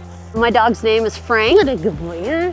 What a good boy you are. I start every morning waking up and having breakfast with the dog, and then we finish every day having dinner together, but everything in the middle changes. We train them using their own instincts, so instead of hunt for dinner, they're hunting for humans. A lot of thought goes into choosing these dogs. Number one, they've got to be able to handle the cold. Number two, they got to be pretty hardy. And three, we're looking for very high drive dogs. The dog that is gonna chew your sofa up at home, we want that dog. The people, the mountain at Snowbird, it's just special. And everything you want to do is here in Salt Lake. Get off the plane, grab your gear from the luggage cart, and within 30 to 45 minutes, you're up here and skiing on snow. You know, Salt Lake is super unique. We have 4 full seasons. So you can come up, ski all morning till the snow gets a little too smushy, and then you go and hit 18 at the golf course at the bottom of the mouth, and then you can go out for a wonderful dinner and see theater. It's amazing how much you can fit into your day. And not only do we have everything that you want to do, but we have great people to do it with. Everyone wants to be outdoors, happy, and go and play. Every day is different, and I love that. I love showing up to work and going, what is on the plate today? Snowbird is my family, and Salt Lake is my home, and Frank is a great part of that. My name is Marguerite Van Komen. I'm a snowbird ski patrolman, and I am Salt Lake.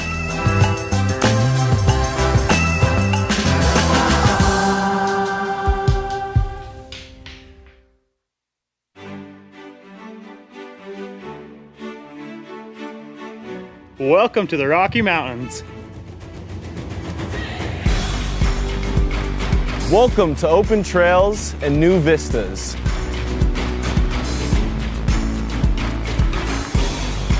Welcome to stunning Red Rock.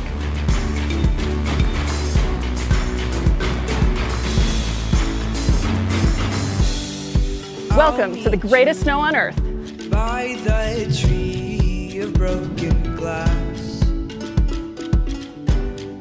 where the home Welcome to game day fun. anything could last. So let's go and take the words that we know. Welcome to the party! Sea of thoughtful dreams. But if you listen, you can still hear Welcome to Pac-12 Sports. our names, calling out our names. Welcome to world-class research. We'll keep on standing tall. This world is in our hands. So get up and grab your Welcome to the art. top, no trap. We are tough as nails. Come on, this is our land. Welcome to real world experiences. We can go to that bridge that crosses over fear. Welcome to a great education. Love and what it does to those they hold near. So let's run till the water. Welcome to new friends. We can toss our worries far away from our hearts.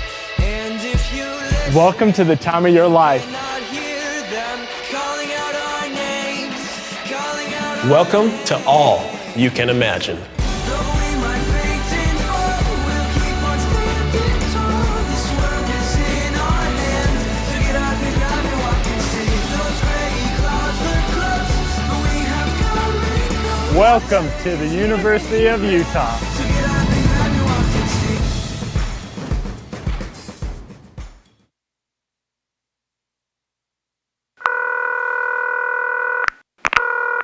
Thanks for calling the Salt Lake Visitor Center. If you have any questions, please leave a message and we'll get back to you. Hello! I tell you what, I'm just going to put you on speaker. All right, a little about me. I'm a bit of a phenomenal skier, so I want to take my family on a vacay, which is short for vacation. Hope you don't mind the abbreviations. I'm just short of time today, so I need to sort of hurry things along. Just a few simple questions for you. They call Salt Lake Ski City, but you do ski in the mountains, right? I'm just picturing myself skiing down the sidewalk there next to the shops. Knowing my luck, I'll do one of my big flips and end up in the traffic. So I don't want that to be the case. Look, I've got to go. You're really keeping me here. Although I will say, I'm going to see your Utah Jazz play a basketball game. And I've heard there's a couple of Australians in the team. So here's my question. Are they causing you any trouble? I just had a thought. The average snowfall near Salt Lake is 500 inches. If I was to utilise all of that to build a giant snow person, would that be majestic or a bit scary? Oh, hey, listen, just quietly. I'm a big family guy. You know that. I've told you that. But after a few days with them, I'm going to need a drink. That's legal, right?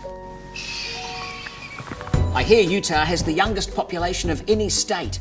So if I was to head down to one of your hot rockin' clubs or a social event, would there be a youth person in there that might be able to explain Snapchat to me?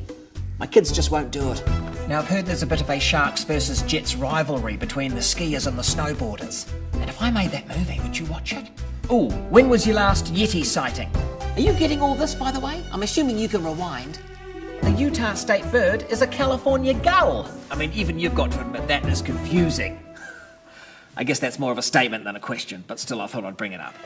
Now, your Ski City Super Pass, I take it that's part of the Marvel Universe. If I get that, will people call me the Winter Soldier Man? I really wish you could see this. All right, well, this will be costing me, so I better go. Thanks for everything. Bye.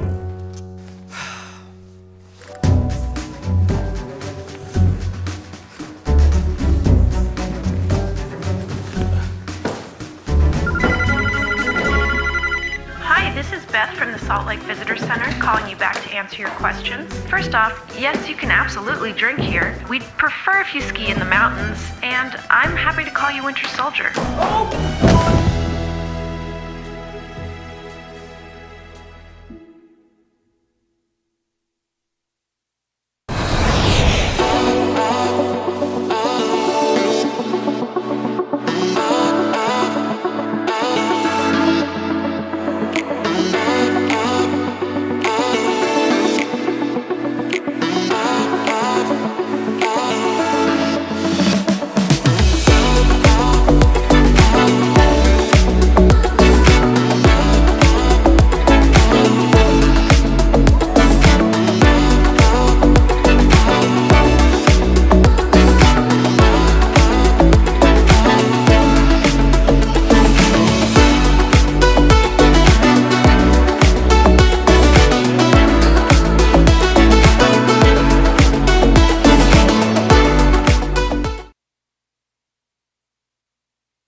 All right, folks, we're back.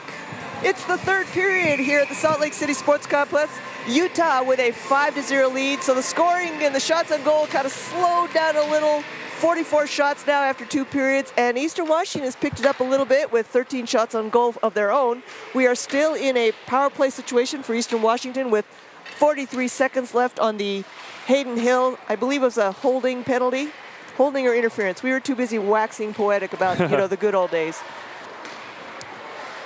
And then, Kurt loses the handle on the puck. Puck's bouncing around, and finally Eastern Washington corrals it.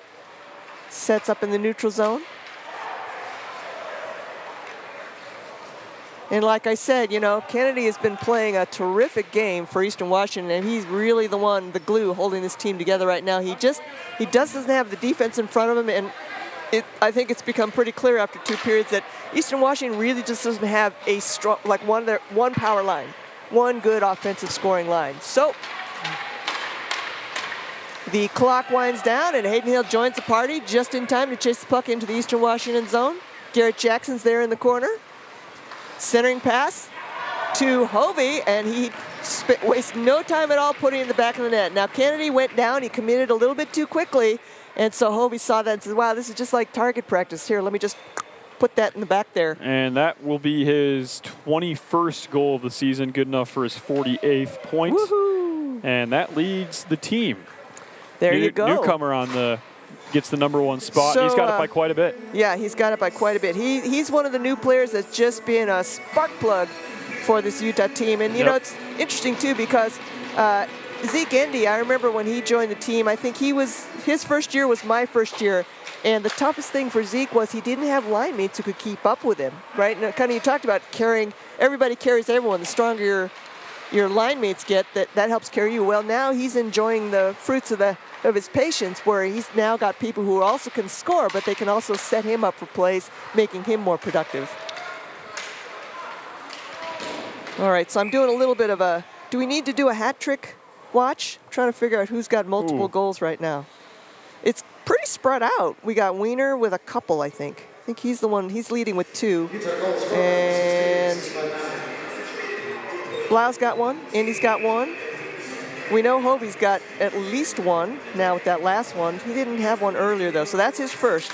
Yeah, so I think that's our hat trick watch. Young Mr. 21 Benjamin Wiener. All right. And Anita, I think you could probably tell me better than I would know, but so Eastern Washington based out of Spokane, and there's actually quite a bit of good major junior hockey in the state of Washington. There is.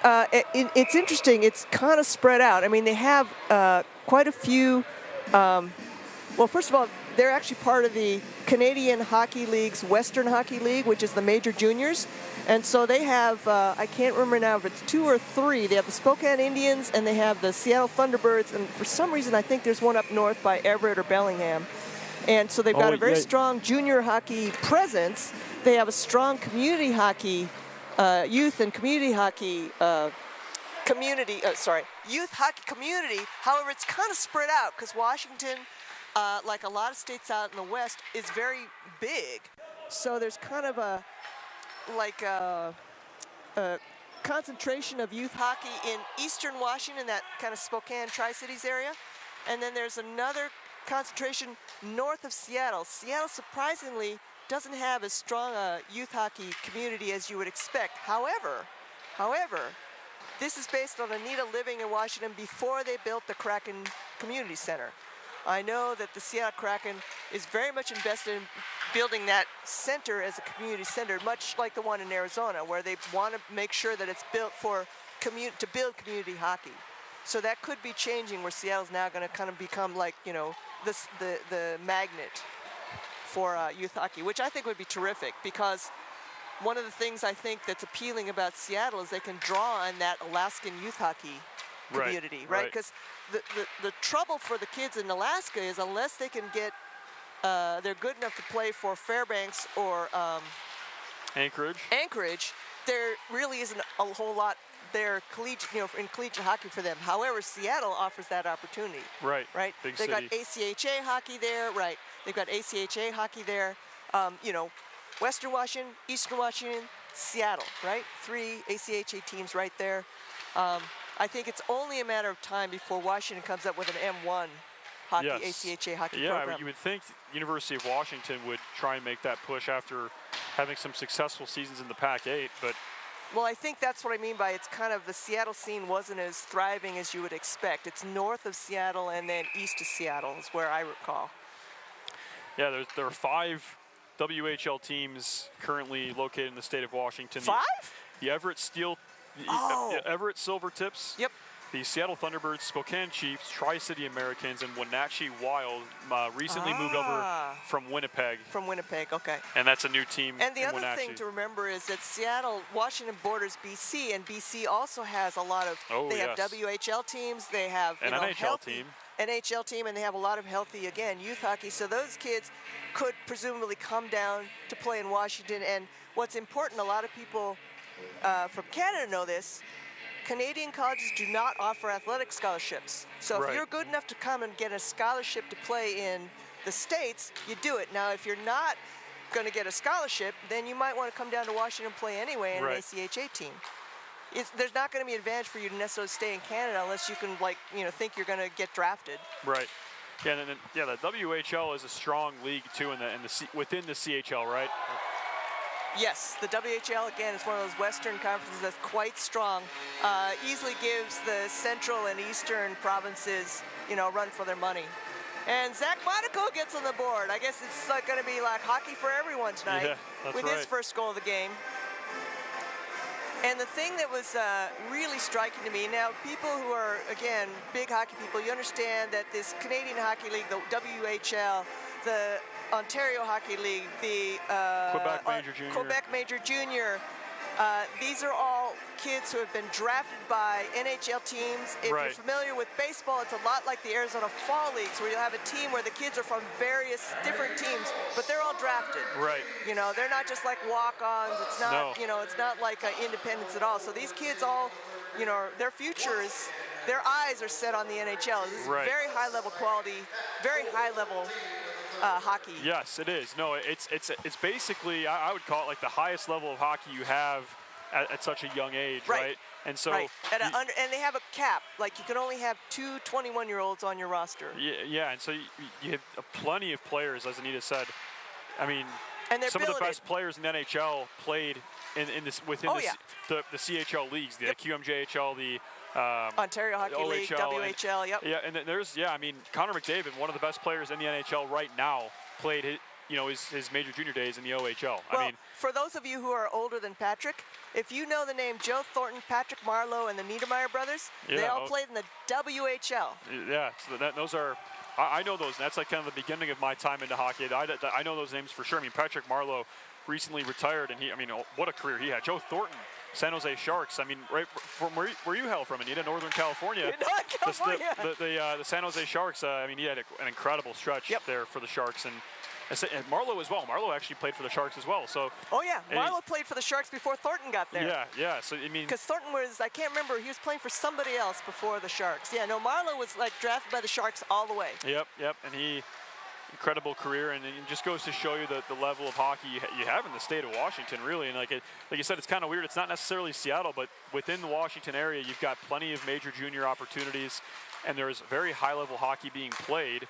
And you'd think that it's going to start rubbing off on these ACHA programs. Eastern Washington, probably a very bright future for them. I'm sure they've explored opportunities with, doing some sort of collaboration with the Spokane Chiefs and, kind of getting involved there, because it's always good to have those professional teams get involved with the college teams to grow the game. And I'm actually a little bit surprised that Western Washington's program's not stronger either, because I believe they're based up there in Bellingham, which is right there on the border of Canada. Right, and so right I don't know Vancouver. if I'm wondering if maybe the school's really small. Maybe that's why they can't get the hockey draw. We saw that one kid, I can't remember his name now, who played for Western Washington, who was like just skating circles around everyone. Right. That's right. In fact, head coach Fornelius said, don't let him get a step on you. And of course, the first period, the kids didn't pay attention to that. Yep. And then the second period, they paid attention because he had 2 breakaway goals. Yeah, I remember that. And we were laughing that he had a 3rd breakaway chance, and we were laughing about the possibility of him getting a hat trick on 3 breakaway goals. He was that fast and that good. That good. All right, here we go. Puck in the Eastern Washington zone. We are 13-17 into the 3rd period. Utah with a 7-0 lead. I think we're going to break 50. It's at 48 shots on goal for Utah, 14 for Eastern Washington. Maybe not get to 75, though. Yeah, the pace has slowed down a little bit, but 50, if I was a betting man, I would say 50 is on the table. Yeah, 50 on the table. We only need 2 shots on goal in 13 minutes. I think, again, what's important and what's great to see with this M2 team is in that first year, not only was the skill level not there, but the emotional maturity wasn't there either. We saw a lot of unnecessary, undisciplined penalties, as you might like to call them. Right. And kids losing their cool, sometimes not because they were behind, but because they were ahead, and the trailing team was chirping at them, and they couldn't remember to just like skate away. Right. Yeah. There is no reason. I guess there's some reason to play, get involved with that sort of thing, rivalry game and whatnot. But there's no reason when you're winning 7-0 to ever even engage in that. If you're the winning team, if you're the losing team, okay, I understand that's frustrating, but if you're the winning team, just skate away. Yeah, you get sucked into that. That's just that you're not doing the team any favors. First of all, there's potential for injury. Second of all, there's potential for suspension. Yep. It just it's 7-0. Instead of participating in that, just go get yourself a goal if they're coming that easy. Right. So what like I said, what I'm seeing and I love about this team this year is that there seems to be an emotional maturity that they've kind of grown into as a team culture. And that first year, I tell you, man, it was tough watching sometimes because I'd be watching just holding you can't see me, holding my forehead in my hands going, no, don't do that. Oh, and there's an opportunity that gets by. We got a nice sized crowd here tonight, very vocal too. It's awesome. All right, here we go. Eastern Washington trying to get something started. Broken up by Osola. So I am with you, Patrick. I like your prediction of next year being the breakthrough year. I'd like to see that happen, and I do feel like so far the program has just been growing positively in significant steps. Yep, I agree. It's making big, nice advances in the program. Right, and you could argue, oh well, they made the tournament last year. Why aren't they going to make it this year? It's not regression. It's just, and it's not addition by subtraction either. It's really you've got players that leave and graduate, and you lose that talent. That's just part of the nature of the beast of college hockey. But then you reload, and those players, like I mentioned in the second period, you have to mature. And once they've matured and learn how to play with each other, that's when things start to happen. And this team has so much just raw talent this year that. And they're young, right? They're so young. And there's just so much young, raw talent. I can't talk. That's okay.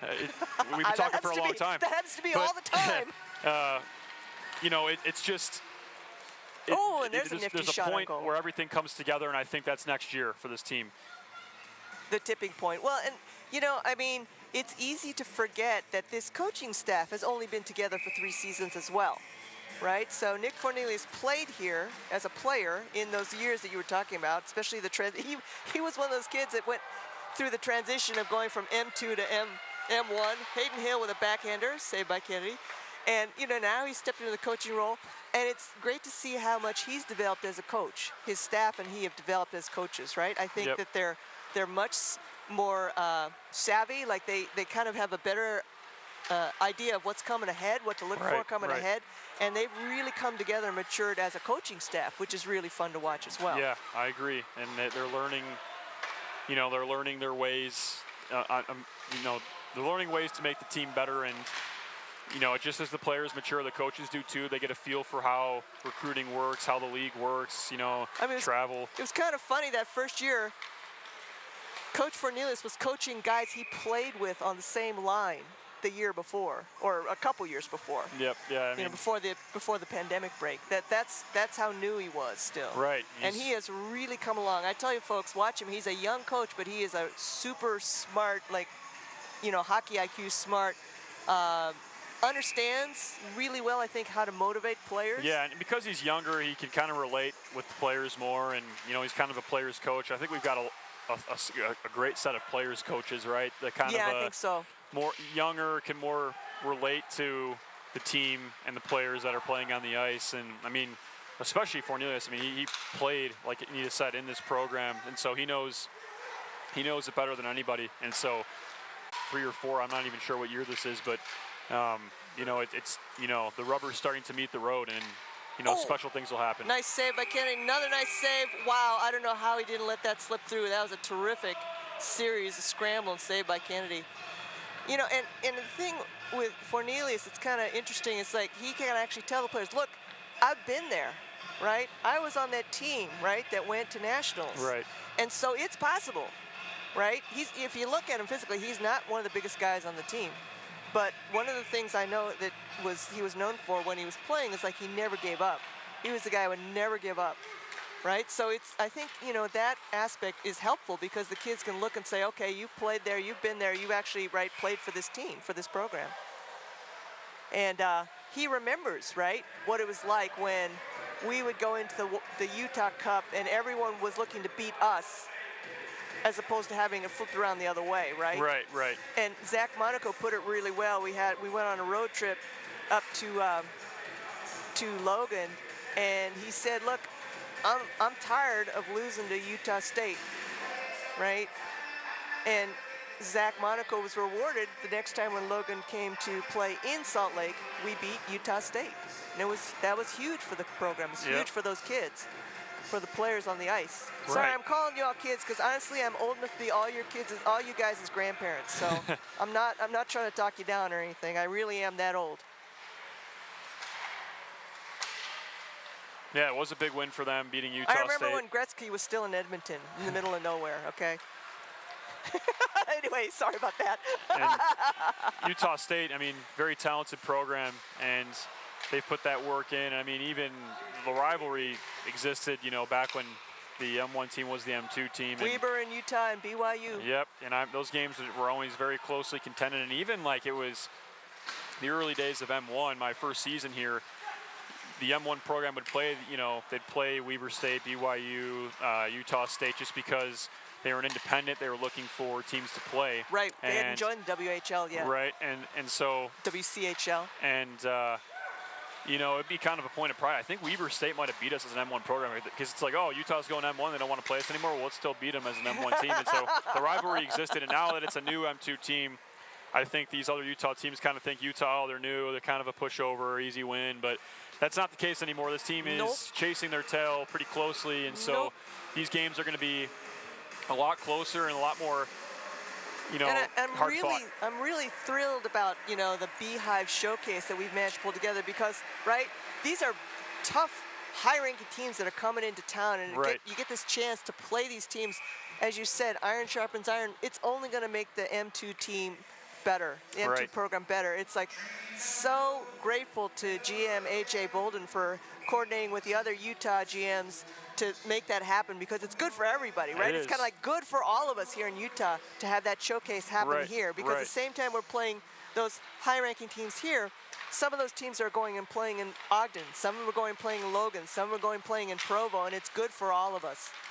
Yeah, let's make Utah the premier ACHA state in the United States, and I don't think that conversation is completely far-fetched. No, I don't think so either. M2 is a big league, and you can have the M2 focus here in Utah. I mean, there's only one M1 program in the state, and that's the University of Utah. So, it's hard to bring everyone up to the M1 program. It's hard to get everybody to jump, but at the M2 level, you can argue that Utah is in the conversation for one of the most talented states, having them one of the most talented states for M2 programs, and it's certainly only getting better. And Utah bringing back the M2 program is great too, because I remember AJ, just talking to AJ a couple of years ago whenever they reinstated the M2 program, and he's like, oh, we're adding an M2 team. I'm like, oh, we're adding a third team. He's like, yeah, why starve these kids of playing hockey? They want to play college hockey. Yeah, we got all these kids who want to play hockey. We have more than enough kids. We actually have enough kids to make two teams and still cut kids because we have so many kids that want to play.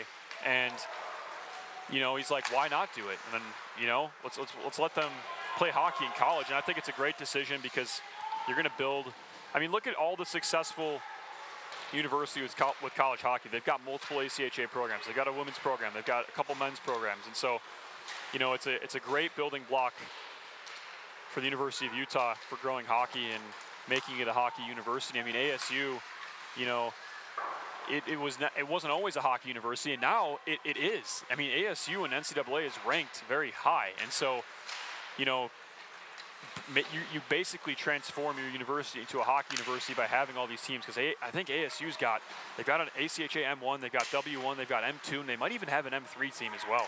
They're loaded on the ACHA level. Yeah, they are loaded. And so by putting in all that work, they've transformed their university into a hockey university. Now you see stuff all over saying ASU's a hockey school, it's a hockey school, and that's pretty cool because that's due to how hard you worked at the ACHA level, and Utah's trying to become that as well. Because, folks, in the West, we're talking about ACHA and how it's very competitive, and for ACHA, the West is very competitive, but for NCAA, there are not many teams west of the Continental Divide. It's Anchorage, it's Fairbanks.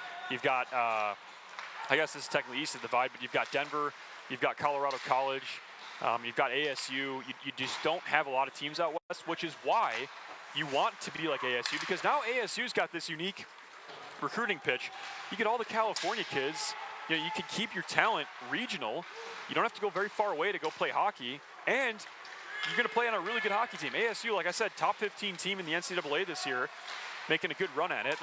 They may contend for their conference, and so, you know, it's for Utah, for University of Arizona, for you know, I don't know who else. You know, Oregon went M1. You know, for these M1 schools to try and make the push to NCAA, it's huge because there's not a lot of ground to cover out. There is a lot of ground to cover out west.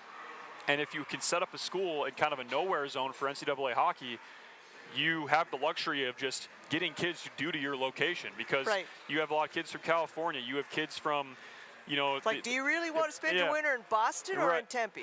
Right. Tempe. I'm sorry, Tempe or Phoenix? I'm sorry, I'm getting all my No, it's Arizona. Tempe, but Tempe, it's okay. but yeah, the Intermountain West, all the hockey that's being played here. If you've got kids that are playing at that high level, you can just attract them. It's like, oh, well, I'm going to go play in Salt Lake, or I'm going to go play in Tempe because it's close and it's easy for me to get to. I don't want to go play in Boston.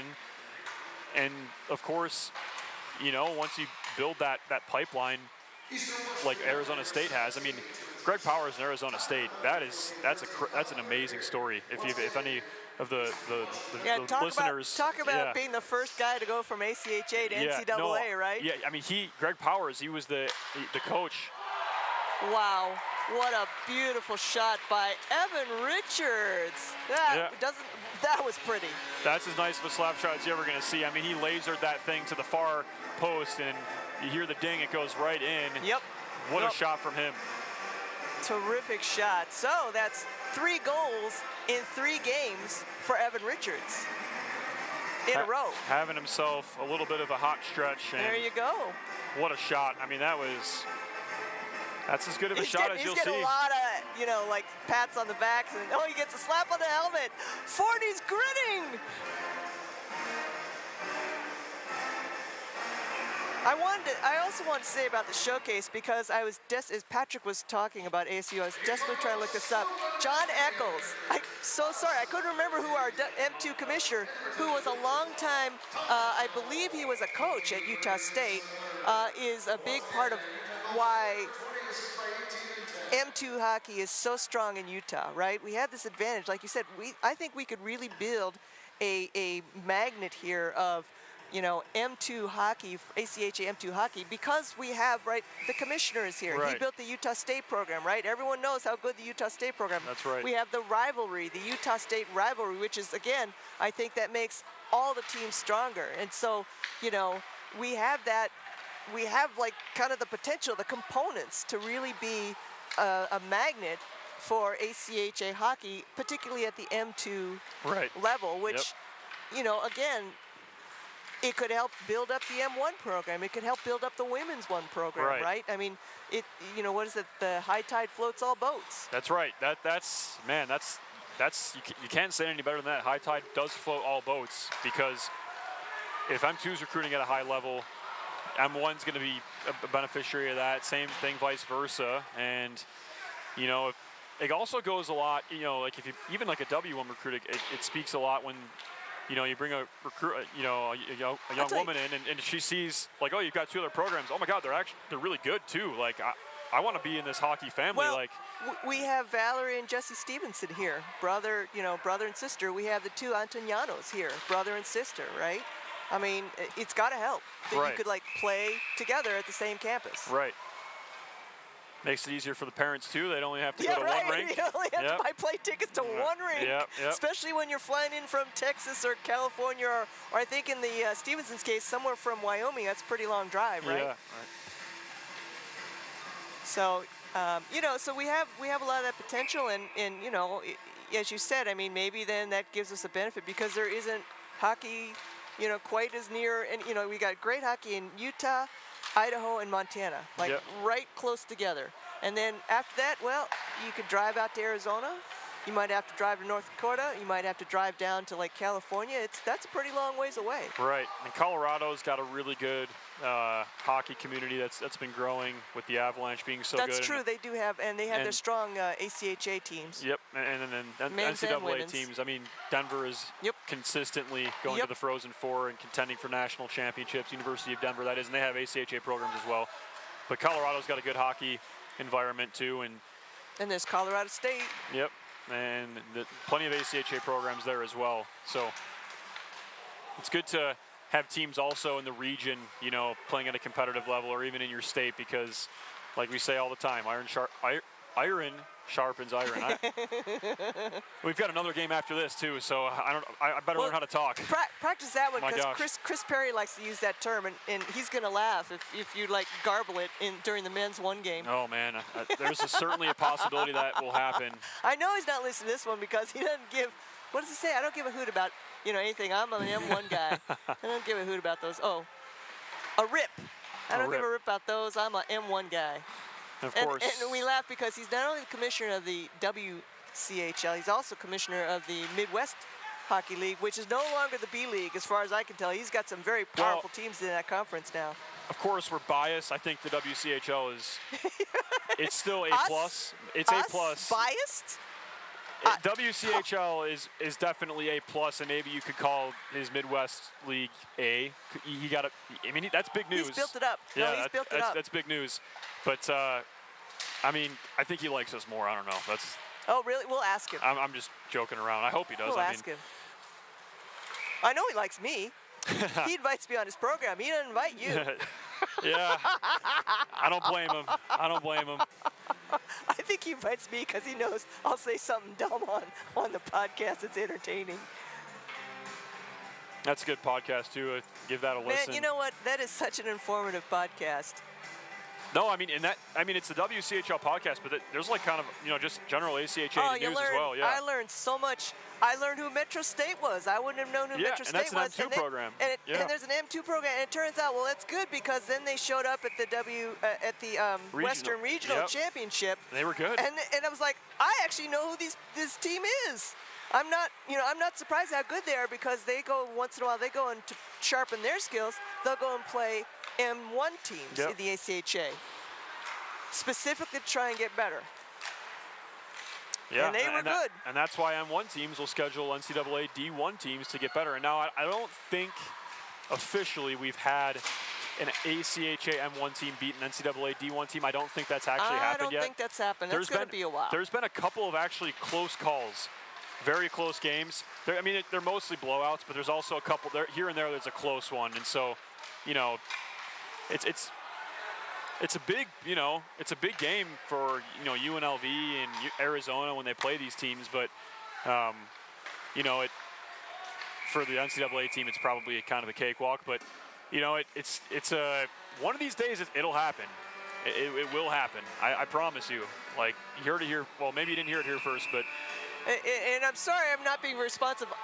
You probably saw me. I am just fascinated watching it. Poor Kennedy defend his goal for nearly a minute without his stick. Because they were scrambling and pushing so hard, he didn't have a chance to bend over and pick up his stick. And he actually made a save. He made a pad save. And he's faced what would be widely considered to be 2 games worth of shots. Yeah, 31. He broke 60. Yeah, 62 shots is what he's faced tonight. And break out the ice packs, man. Yep.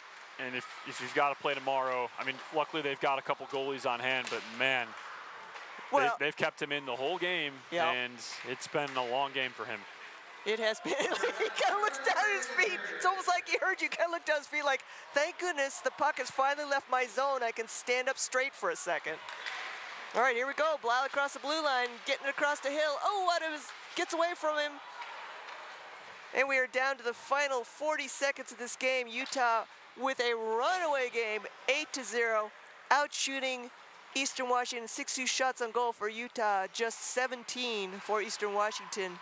And as we wind down to the final half minute, I think looks like Utah's doing a little bit of clock killing. Oh, no, here we go. Fenny says, I want one. He's going to skate in, pass the circle. Oh, and he goes down in a heap. No penalty. Hops back up, puck's in the corner. He's going to skate through the circle again, and for some reason, Eastern Washington didn't decide to just let him skate through. And O'Shea picks up. Now O'Shea's going to do a little bit of clock management. Takes his time, stands behind the goal, and that will do it. Utah beats Eastern Washington University 8-0 in a 60-minute game. And Mr. Kennedy, unless they might up the shot count a little bit, but looks like he faced 62 shots this evening. That's a lot of shots. He's getting big hugs from his team. This could have been a double-digit runaway if not for Mr. Kennedy in the pipes there. Yeah, he had a solid game, but same two teams tomorrow. Yep, same two tomorrow. We'll get to see Utah hopefully continue to. That's 7 wins in 8 games for the Utes. They're continuing their winning ways, and we'll have one more game coming up with the M1 team. That'll be a great game between two rivals, Utah and Arizona State. But yeah, conference rivals, so an important game for Utah, right? In terms of conference standings and national rankings, actually. Yep, absolutely. That's right. I mean, Utah, tough game against GCU last Saturday. They fell. Split. And that dropped them 3 spots. So big game tonight for Utah. All right, folks, we're going to take a little break. And like Patrick said, you know, the highlight game of the evening is going to be 7:30. So be sure to tune back in for Utah hosting Arizona State Men's 1.